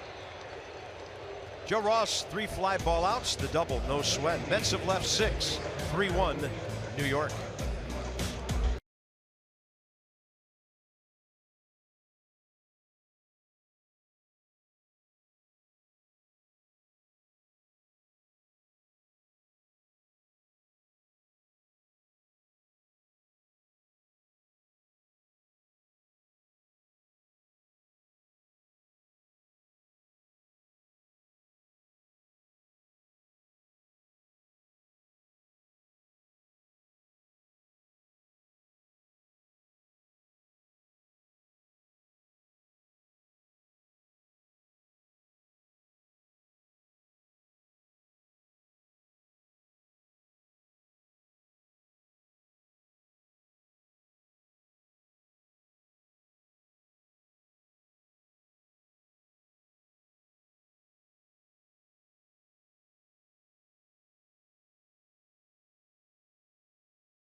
Pitching well. He's only given the Nats 1 unearned run on 2 hits. He's hit a home run. Trey Turner on base a couple of times, 3 steals, matching a career high. He's done it twice this year, by the way. And the starting pitching, the focus of our Geico game highlights. 15 minutes could save you 15% or more on car insurance. Visit geico.com. See how much you could save. So DeGrom has struck out not a bunch, 4. Joe Ross has 4. And other than a fly ball lost in the sun and a wacky play at home plate, he has pretty much matched Jacob DeGrom pitch for pitch here. Here's Bryce Harper, top 6. He's up there swinging at a curveball to foul it.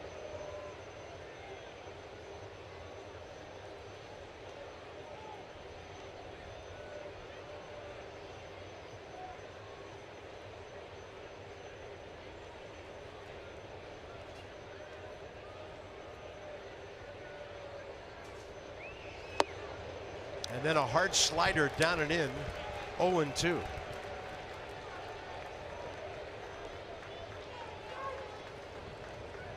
Well, this is an inning for DeGrom. If he's going to win this baseball game today, it's getting through these guys right here, right now. Harper, Zim, Murph.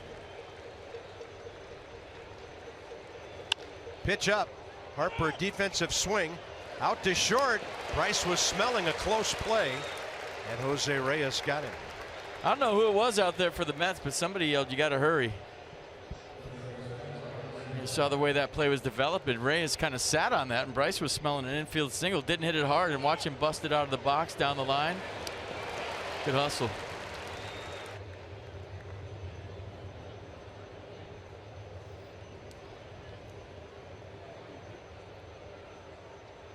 Sac fly for Ryan Zimmerman, first inning. Ground ball to short with 2 men aboard in the 3rd. That was a chopper. He was trying to beat it out, and Reyes got him.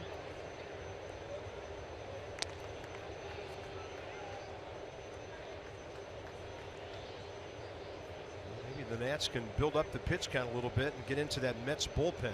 It's getting late, but DeGrom right now at 82 pitches, 1 out, 6th inning. There's another chopper to Jose Reyes. Extra step, and then he fired it over there. 2 down. Nats box, 2 hits. 3rd man up, Bryce Harper. Opposite field single.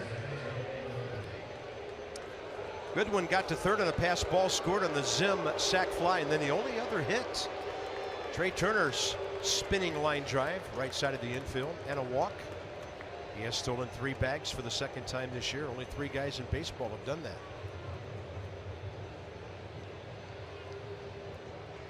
Jonathan Villar of Milwaukee, Cameron Maybin of the Angels. 3 in a game twice this year. Daniel Murphy's 0 for 2.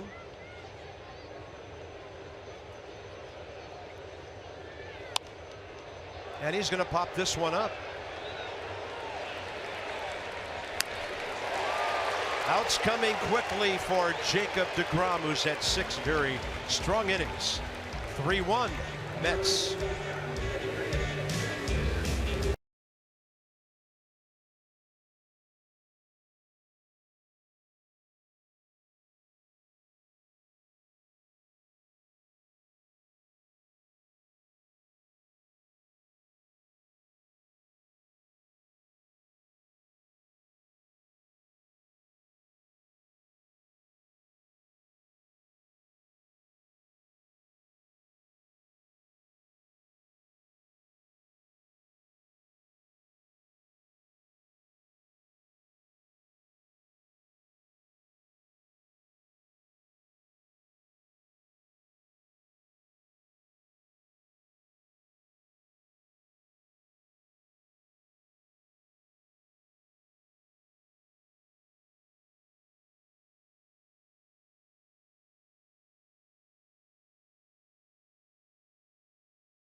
3-1.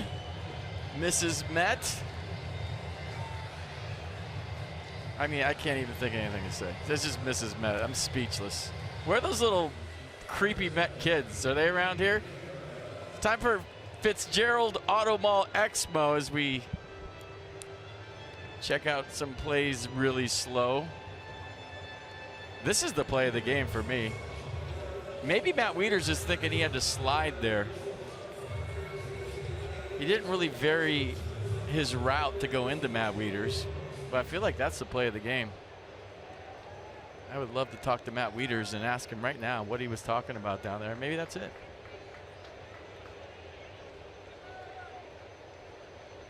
I don't think you have to slide, though. No, sir, you don't.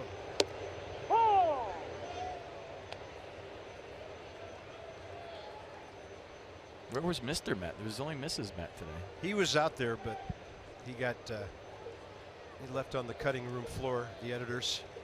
He was out there? That's all. Does he have his house arrest ankle bracelet on? Didn't see that. Yeah, this pitch was a strike, right?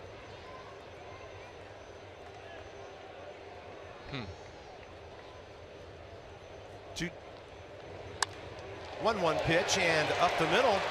TJ Rivera with a perfect day. 3 singles, left field, right field, and now he goes to center. Travis d'Arnaud is next.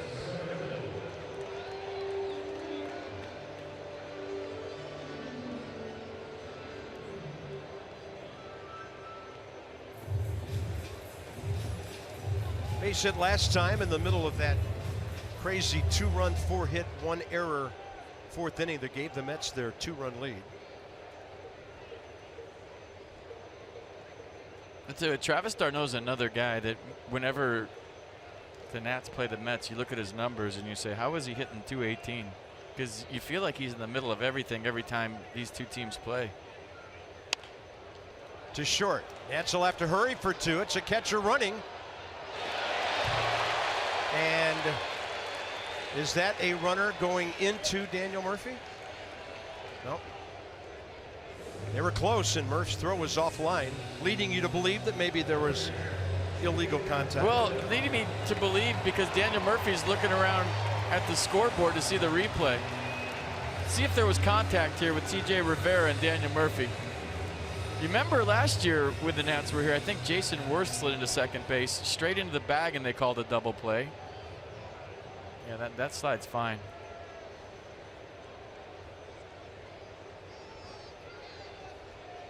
On the fielder's choice, 1 on 1 out. DeGrom definitely bunting. Fastball away.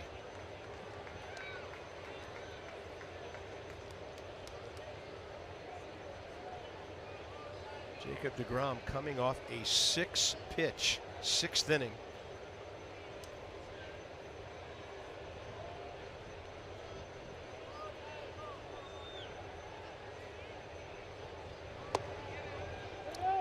Hey, lays off the slider, 2-0. I think they called it a strike. Did he go? Yeah, they checked it, and they called it a strike. Matt Grace getting ready. Michael Conforto was on deck. And Joe Ross about to throw his 100th pitch.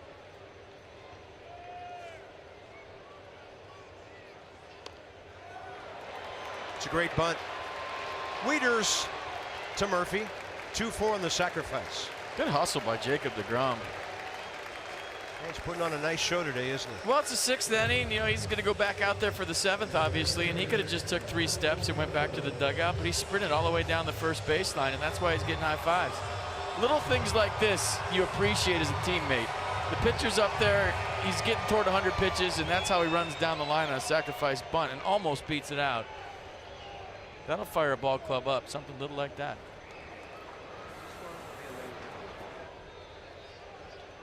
Michael Conforto 1 for 2.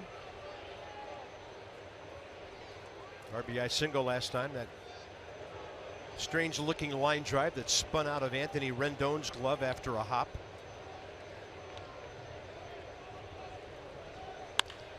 And that is a clean RBI single that puts New York on top 4-1.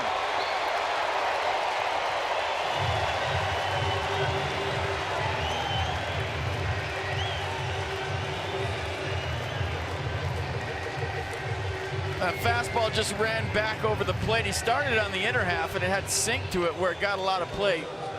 That's a pretty swing by Michael Conforto. Right back up the middle, nobody there. And good baseball by the Mets here in the 6th. Get him on, get him over, get him in. Mets position players, except for a double by Rivera, all singles today. The homer, of course, came from their pitcher. So Michael Conforto has 2 hits, 2 RBIs. He came into this game 12 for 69. Bottom of the order has been troublesome. Rivera 3 hits, Darno a hit, DeGrom the homer. After a visit from Mike Maddox, Joe Ross against Jose Reyes.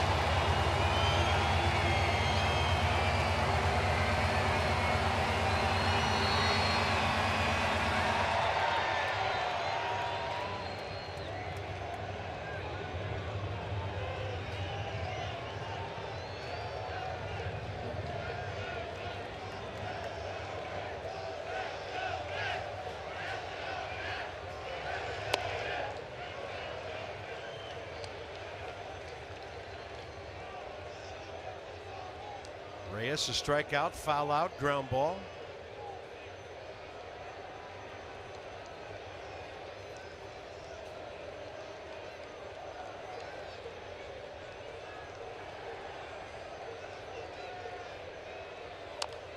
And a chopper. Ross bare hand, quick exchange, got him with a really good play. 6 innings for Joe Ross today. 4 runs, 2 earned. Now the Nats have to get busy.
Nats with 6 outs, 9 outs to play with. Most losses with leading after 6 innings. Check this one out. So get Jacob deGrom out of there, you got a chance. He's at 84 pitches right now, so maybe run up that pitch count. Rendon will be first. He's good at that. Then Matt Wieters and Michael A. Taylor. 50 strikes of those 84.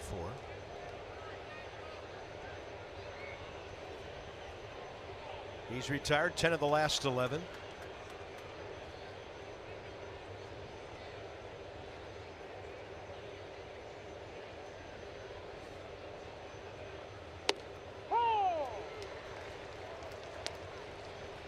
So this is the Nats' 17th game in a row without a day off. About to play 17 out of 20 without a day off. Kind of feel like it, right? Drifting to the track is Conforto.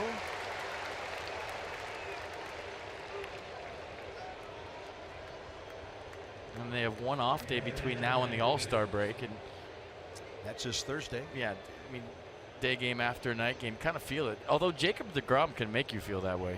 He's been nails here today.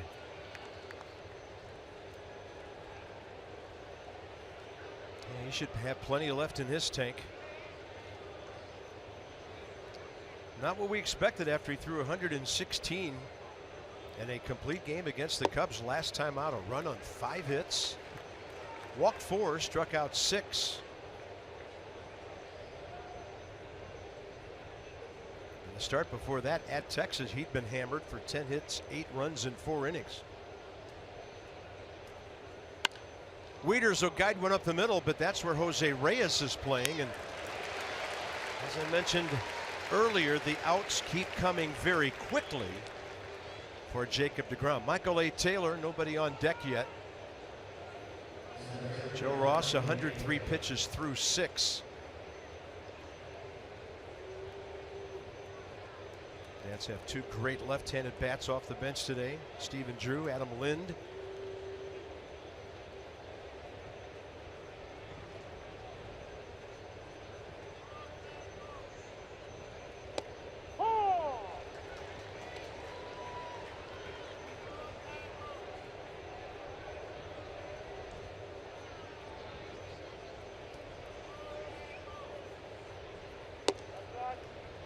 It looked like Adam Lind crossing in front of him to go to the bat rack.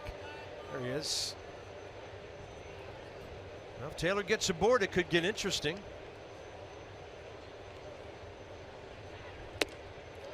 Laying off the high one, 2-1.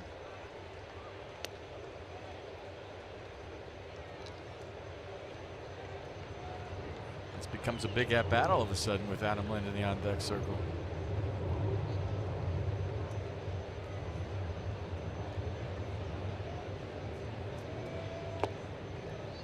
This becomes a big pitch for Jacob deGrom, because you know he's thinking one thing. It's a, you know, he's swing hard in case you hit it. It's all he ever does, and he hits it more times than not hard.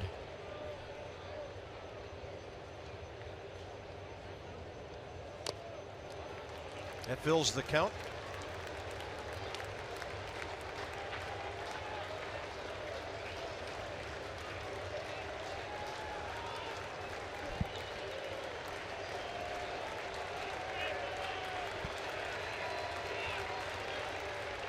Swing and a miss. 13 of the last 14 for Jacob deGrom, and it'll be a raucous 7th inning stretch at Citi Field.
Everybody back in Washington, happy Father's Day.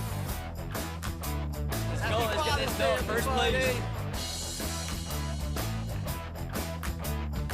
Woo! Go Nats!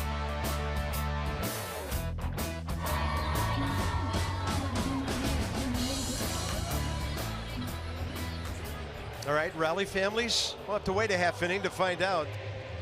Matt Grace will take over for the Nationals here in the bottom of the 7th. They've got 3-4-5 coming up. 4-9-1 Mets, 1-2-1 Nats. 28-year-old lefty. And Grace back with the ball club this weekend. This will be his 9th appearance. 6 hits, 3 earned runs in 7 innings. Contact guy, 1 strikeout, 2 walks. Yeah, 2 pitches, fastball, slider. Fastball averages 90, slider 82, but he throws the fastball a lot at 82%. So 2-seam fastball, got to keep it down, shave corners. Not going to overpower you, but try to get you hit the ball on the ground. Grace got a big out yesterday against Michael Conforto in the 7th inning. Little soft liner on the infield. Big crowd. Father's Day in New York, and look at that sky. It is absolutely gorgeous. There's Mr. Met. He made it.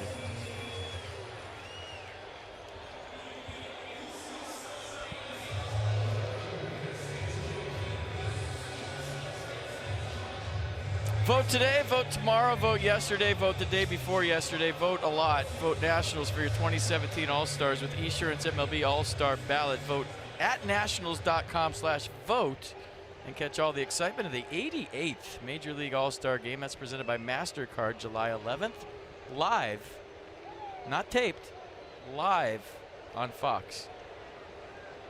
Jay Bruce 1 for 1 against Matt Grace. Strike 1, bottom 7 underway. Nats in a shift. That's Rendon playing out near short. Everybody else in the infield right side. Murphy 15 feet into right field. And Jay Bruce, hard time not stepping in the bucket on that one.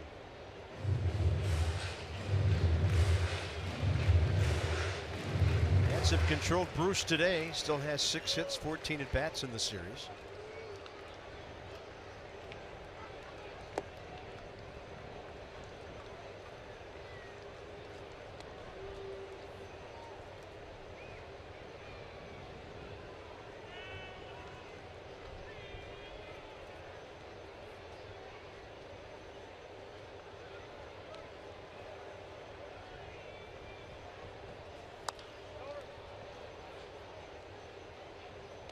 Make a play. Nice.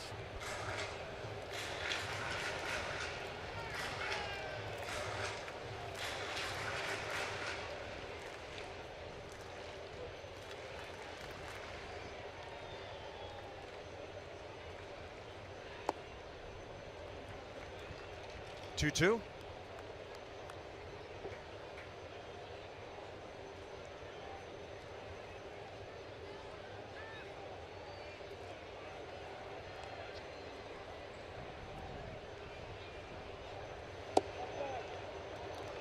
Well, Matt Grace thought that was a strike. You see him walking around the mound. He was going to get the ball. Pretty good pitch. Fastball away. What does PitchCast think about it? It's off.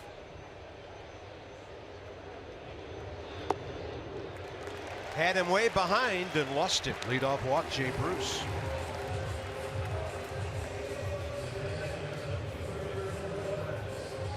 Well, 62% of Matt Grace's outs are on the ground, so he would love a ground ball right here, right now.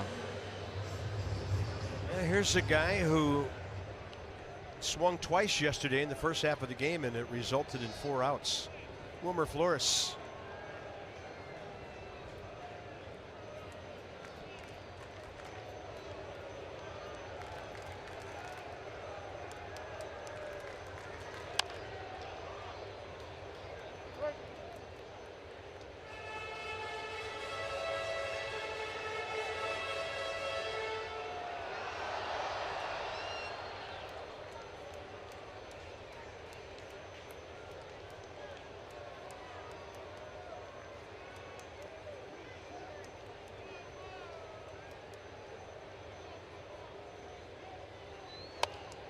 Slow roller right side. Murphy thought about the lead runner, and then he gets the man at first. Bruce to second, 1 out. He thought about going to second base, but I guarantee he didn't have an angle. And that's the thing, when you come up to the baseline as a second baseman, you turn to throw to second, you see that runner's back between you and your shortstop. You have to choke it off and throw to first. He wanted to get the lead runner. He might have had a chance at the lead runner. He just didn't have a throwing lane.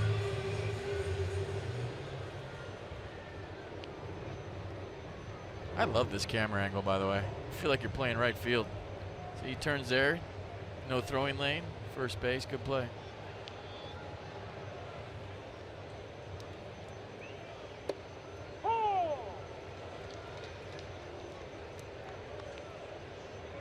Lucas Duda, a walk, 2 hits, a run. 0 for 1 against Matt Gray's career.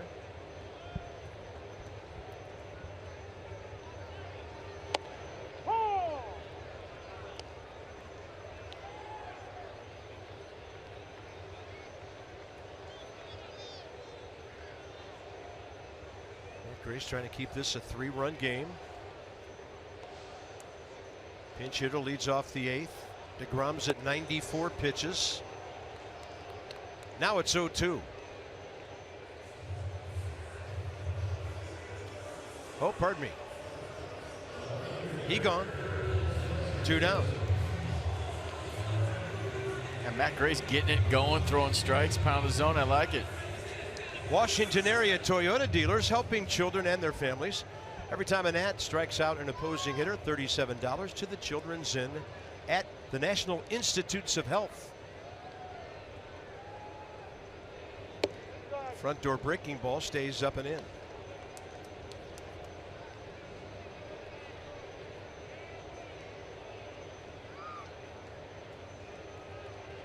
Curtis Granderson against Gray's career 0 for 2. 1-1.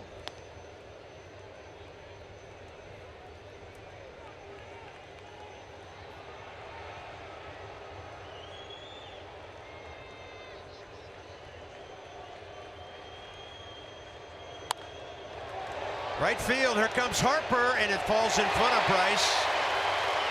And the Mets have a 4-run lead. The leadoff walk comes back to haunt. They tried to triple up on the slider to Curtis Granderson. And it's tough to throw the same pitch 3 times to a big league hitter, and he not adjust, and Granderson did. Just off the end, Bryce got a good jump, was thinking about throwing it, had trouble on the exchange. But I don't think he would have had a chance either way. 2 outs, he was going on contact. There's TJ Rivera, who's had a perfect day.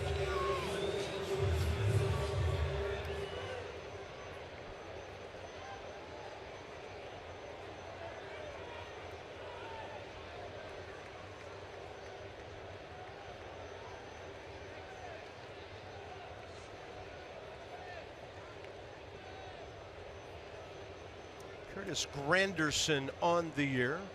Doesn't run much at this stage of his career. He is 3 for 3.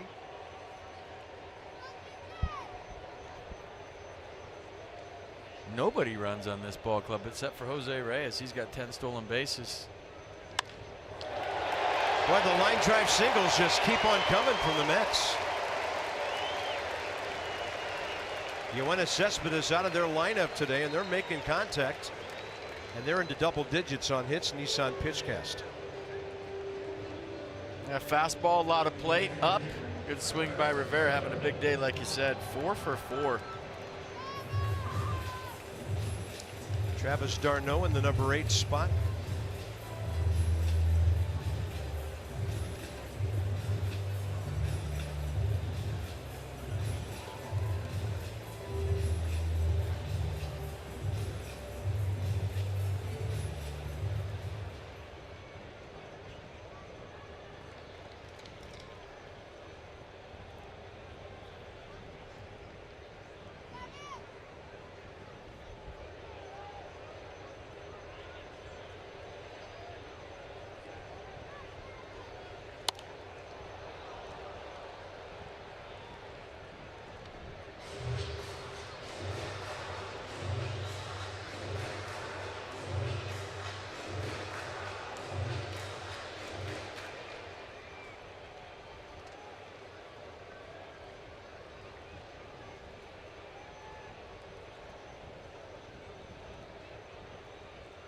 0-1 to Travis d'Arnaud.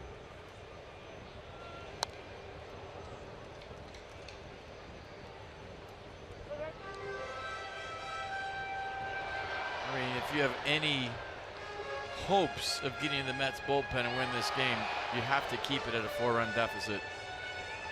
Load them up, see what happens kind of thing. But you have to stop the bleeding right here, right now, or this one's going to be tough.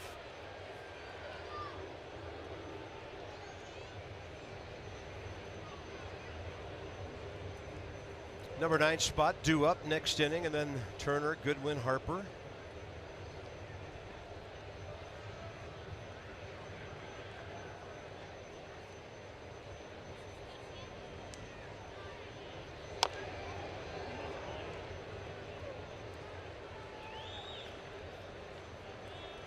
Switch up the signs, talk about what you want to throw.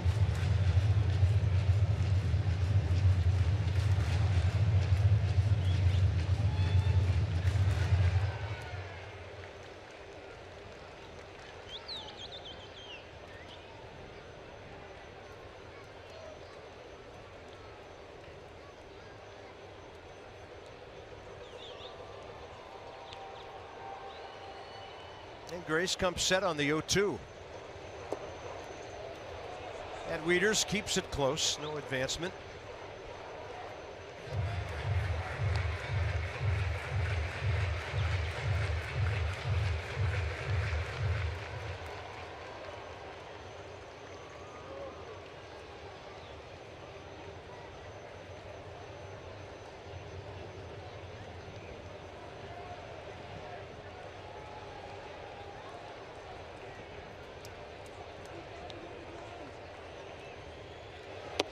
Got him. Fastball, inner edge. Mets pick up a run and a walk in 2 hits. To the 8th we go. We know it's Turner who's sitting in front of him.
Is presented by authority of the Washington Nationals and may not be reproduced or retransmitted in any form.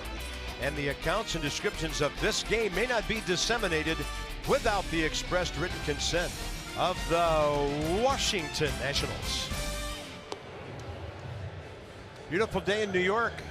Scoreboard could look better. With nobody on base, Stephen Drew will get the pinch hitting assignment as he leads off in the 8th. Jacob deGrom here, 94 pitches, 57 strikes.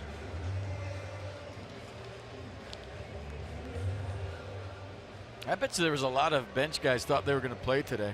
You win the first 3 games, you're on the way to the ballpark. Usually you get the day game against a tough pitcher. That's the way it goes when you're not an everyday player. But like we talked about earlier, Dusty sent all the regulars out there trying for the sweep.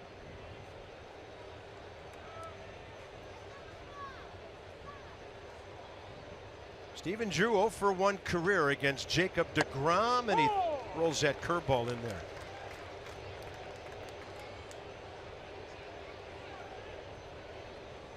Those are great numbers. Yeah, 3 for 9 this year with an RBI. And you remember that's something he had never really done on a regular basis until last year with the Nats.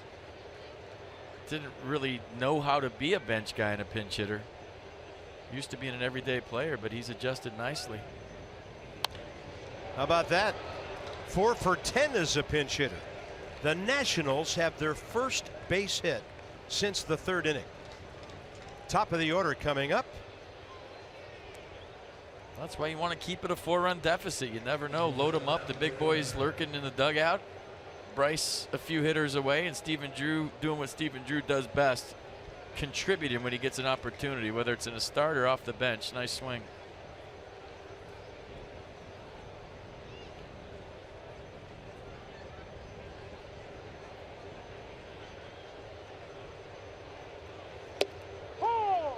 Curveball. Trey today, a single, 2 steals, a walk, and another steal. Popped up first time up. Remember, DeGrom threw a complete game, only his second career complete game last start, 116 pitches. So that was number 100 or 99. This is number 100 coming. How far does Terry Collins go with his right-hander? Got Jerry Blevins getting loose.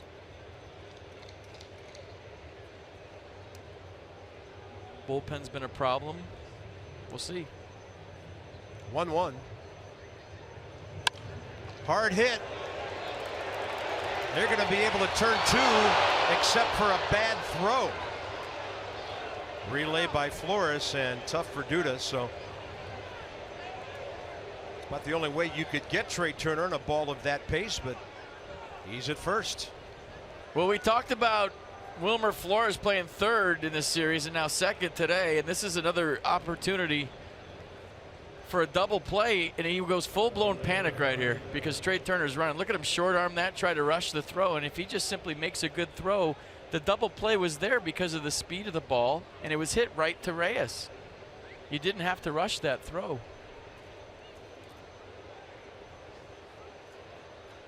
So the Nats get a gift of an extra out here.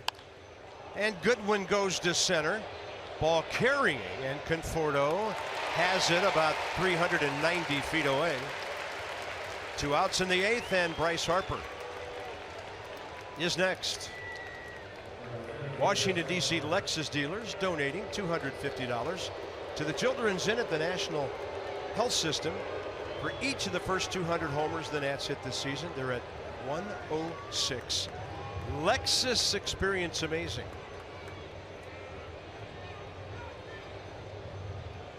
Well, he had the lefty up for Bryce because of the 4-run lead.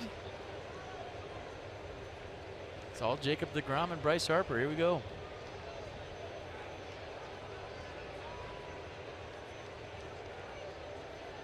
When you talk about those home runs, someone's got to go deep if the Nats are going to jump back in this.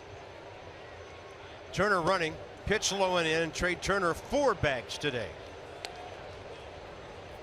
Team record for an individual. I mean, Alfonso Soriano didn't even do that the year he went 40-40. Well, he's got 30 here if he wants it. No one's holding him. He could walk into 3rd right now. Strike to Harper. That'll even the count. 1-1.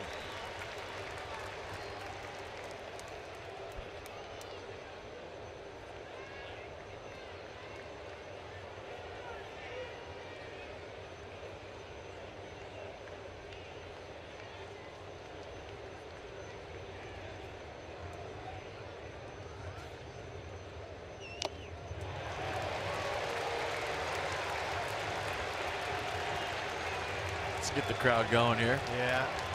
2 outs, 2 strikes. He's in his 8th inning of work. Pitching one of the best games for a Mets starter this year, considering who the opposition is.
the bat with the arm.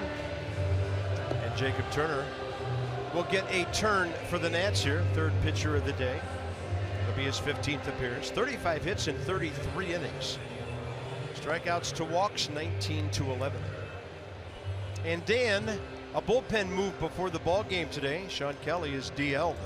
That's right, Bob. A right trapezius strain for Sean Kelly lands him on the 10-day DL. Said he started feeling kind of some tightness in that neck area during his appearance on Friday. He said kind of late in that outing is when he started feeling tight. Hasn't felt great the last couple days, so he will go to the DL and try and figure out his health and try and get back on track. AJ Cole comes up from AAA Syracuse. Another option for Dusty Baker with some length out of the bullpen to take Kelly's spot on the roster. Thank you, sir. We go to the bottom of the 8th inning. Jacob deGrom done for the day. They will hit for him with Brandon Nimmo. Jacob deGrom did it all. A home run, 8 innings, a 3-hit, 1-run ball.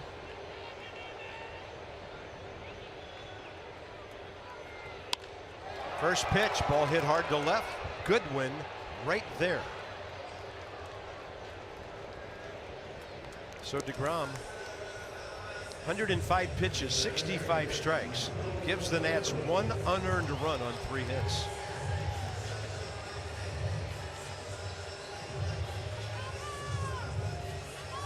Struck out 6, walked a couple. Top of the order, Michael Conforto.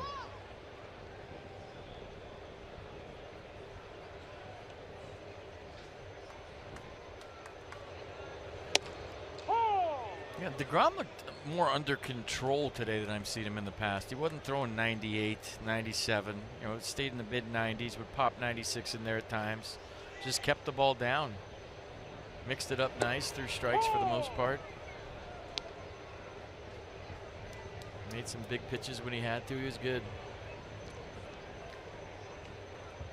In line for his 6th win of the year. Didn't look like a guy with a 4.33 ERA today. It's going to take a big-time dive. Well, he did look like he faced a tired bunch, and that's understandable.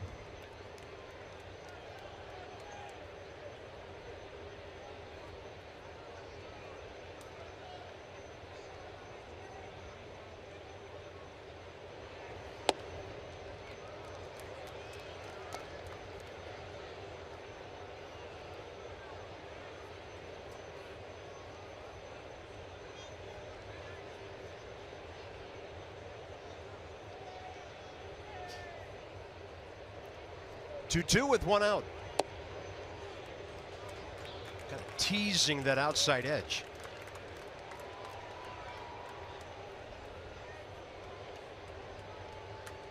One of those add-on runs for the Mets in the 6th and the 7th, so big. Jose Reyes is next. 4, 5, 6 coming up in the 9th.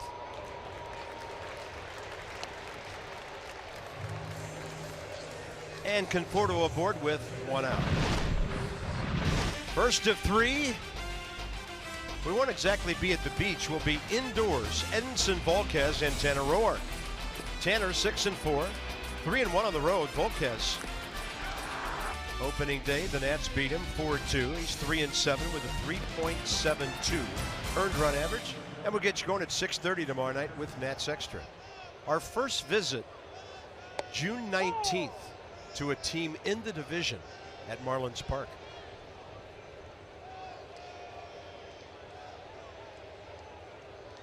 Marlins are playing well. They are.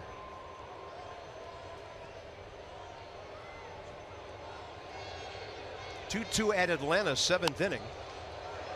They are within 6 games of 500. They were way under a couple of weeks ago. Saw the box score today, and Giancarlo Stanton's hitting 2nd. All right, from the leadoff guy, walk him and get the number 3 guy to hit into a double play. Huh? From last night's game, he's hitting 2nd. See what he's hitting today.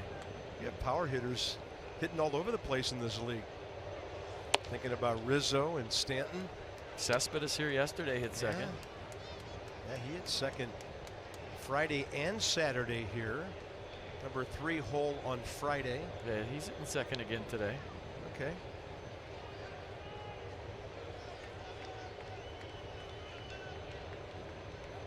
Just bunting guys over. Being a scrappy number 2 hitter. Reyes watches the 1-2 pitch all the way in. Counts even.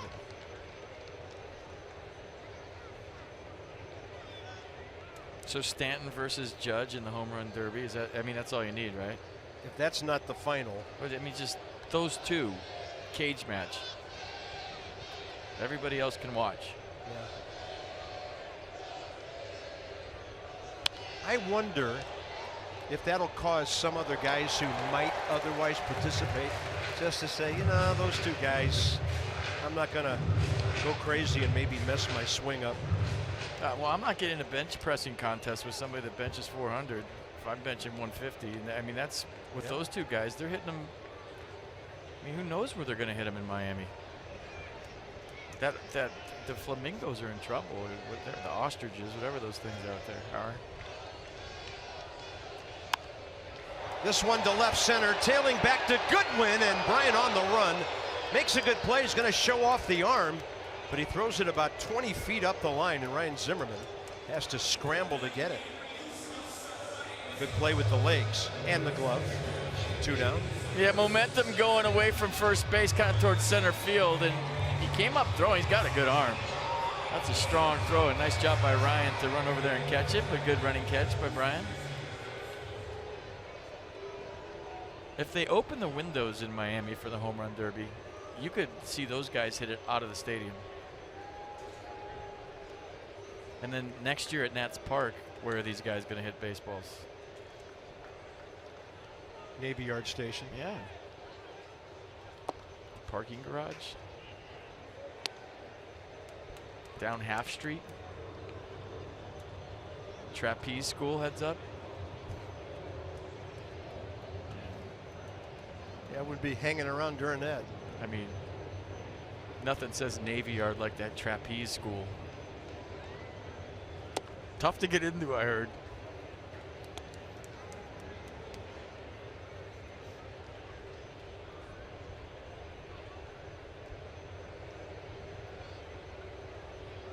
I heard it was tough to stay in once you're in there. Have a bunch of trapeze people come get me. Jay Bruce 0 for 3 with a walk and a run scored. That was a damaging walk leading off last inning. Came in on the Granderson base hit with 2 outs.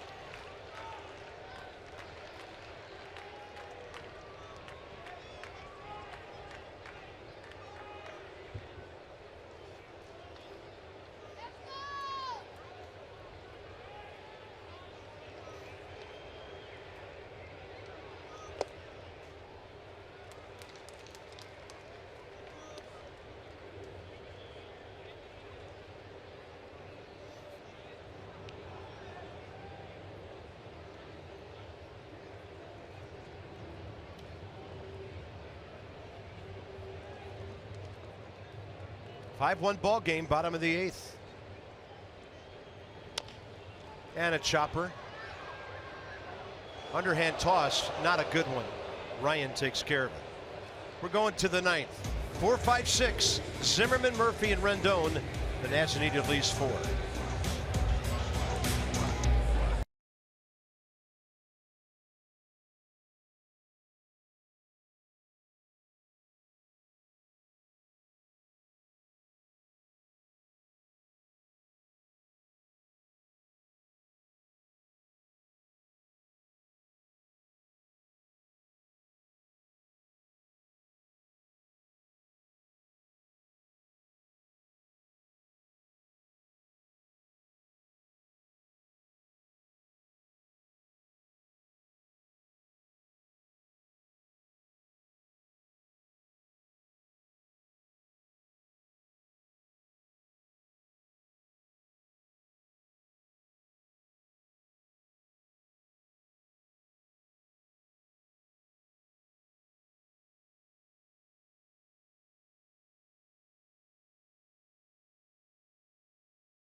By Ocean City, Maryland.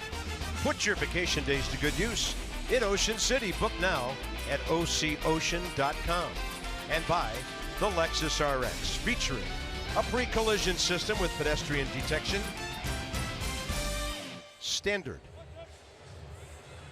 Lady Liberty, beautiful blue waters today. Beautiful blue skies, a lot of blue in the unis, but not a whole lot on the scoreboard for the Nats. And Addison Reed is their closer. He has 11 and 13 attempts, but a 4-run lead here. Terry Collins says, hey, I'm treating this like I want this baby over as if it were a save. Got 2 pitches, fastball, which he'll cut at 92, slider 85, throws the fastball 69% of the time.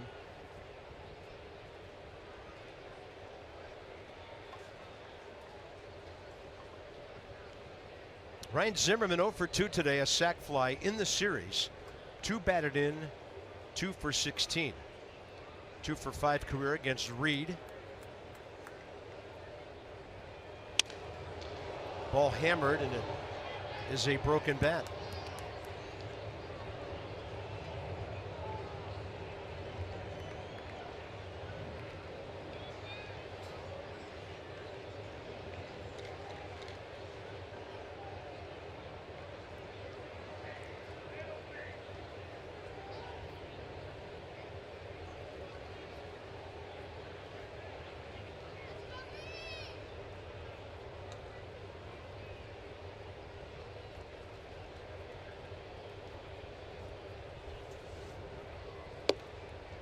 One.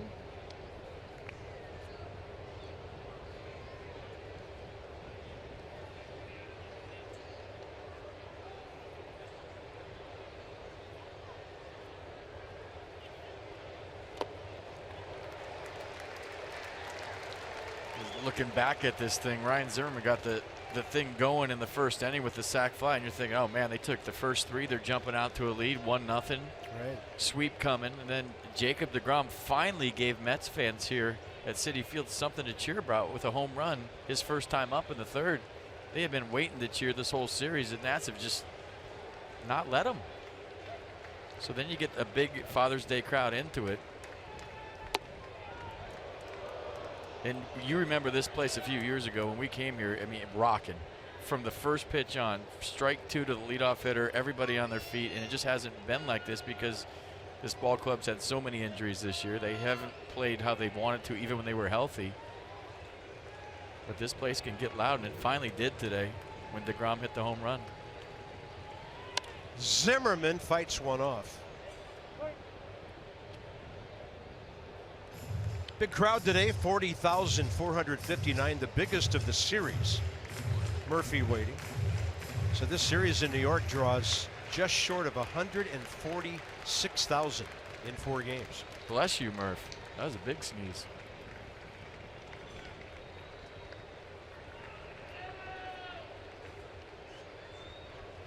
Zimmerman, another broken bat. It's going to hang up for Granderson.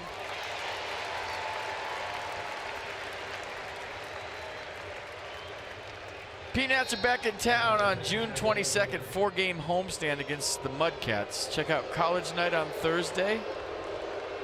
Fans here don't like College Night. A League of Their Own night on Friday, then Saturday. First 1,000 fans get a 40th anniversary team card set. Go to PotomacNationals.com to get your tickets right now. Daniel Murphy against Addison Reed, 2 for 6. Has faced him in this series and walked. Hardly ever happens that Daniel has an offer. Looking for his first base hit today. Still a great series, 6 for 15, 3 walks, 2 RBIs.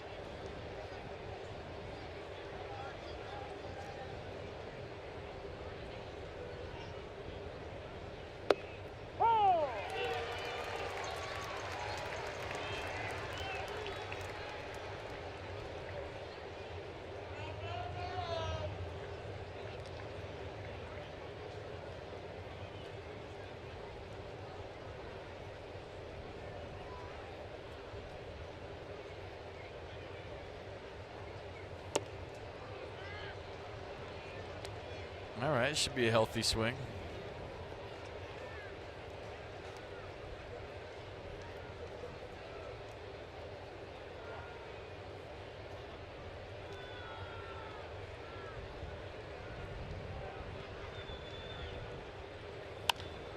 And Murphy will not go hitless.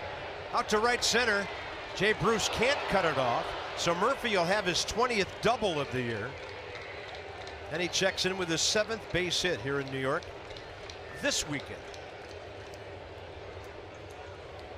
I'm telling you, you see him set up, and you know it's going to be a cutter in. They just didn't get it in there, left it right down the middle. And how many times have we seen that with Daniel Murphy? Catcher setting up down and in, trying to jam him. And the pitcher thinking about not leaving it over the plate, actually leaves it right out over the plate. Great swing.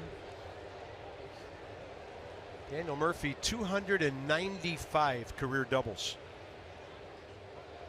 Johnny Holiday, Ray Knight waiting. That's Extra Postgame Show when this one's over, presented by W.B. Mason. Rendon will pop it up. Hopes it gets out, and it will.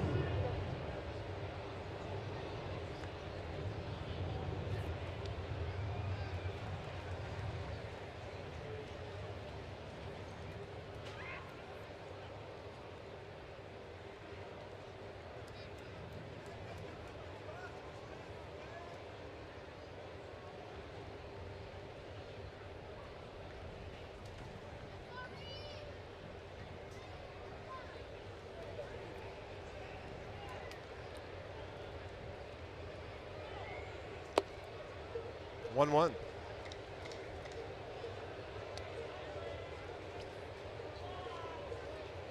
Enter our weekend giveaway, and you could win a signed Anthony Rendon baseball. Follow at Masson Nationals on Twitter for more information and your chance to win. That's at Masson Nationals on Twitter.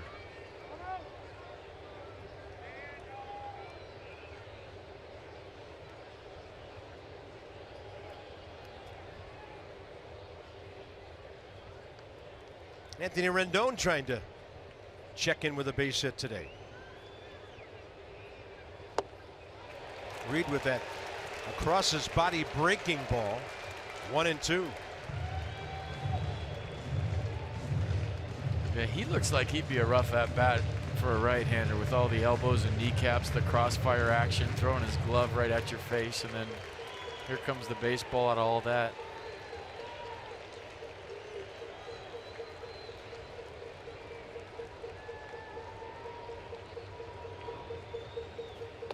Two.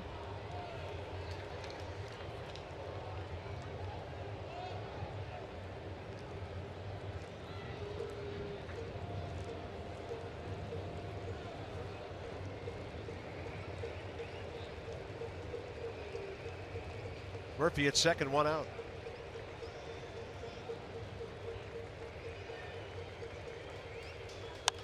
Rendon serves one to right, but it's right at Jay Bruce. 2 down.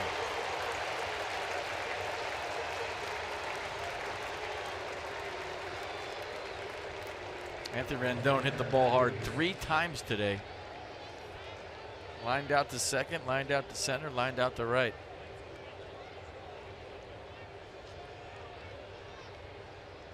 Matt Wieters 0 for 3.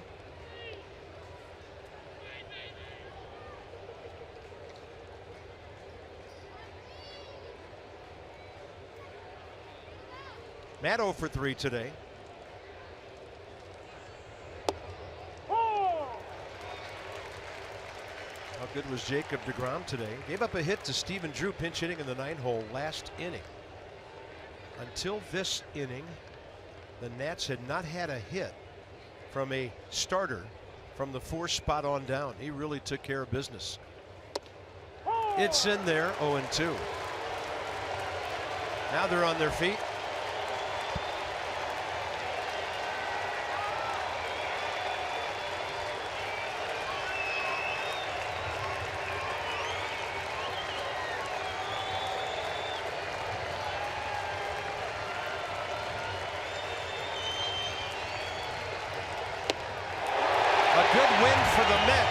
But a great weekend for the Nats. Man, it's tough to sweep anybody on the road 4 games. And if you had told the Nats are going to come up to Citi Field, take 3 out of 4 before this trip, you would have been all in, baby. So nice job. Now we take the traveling circus to Miami. 3 with the Marlins coming up, and some final words from Citi Field in a moment. DeGrom was great. Nets 5, Nats 1.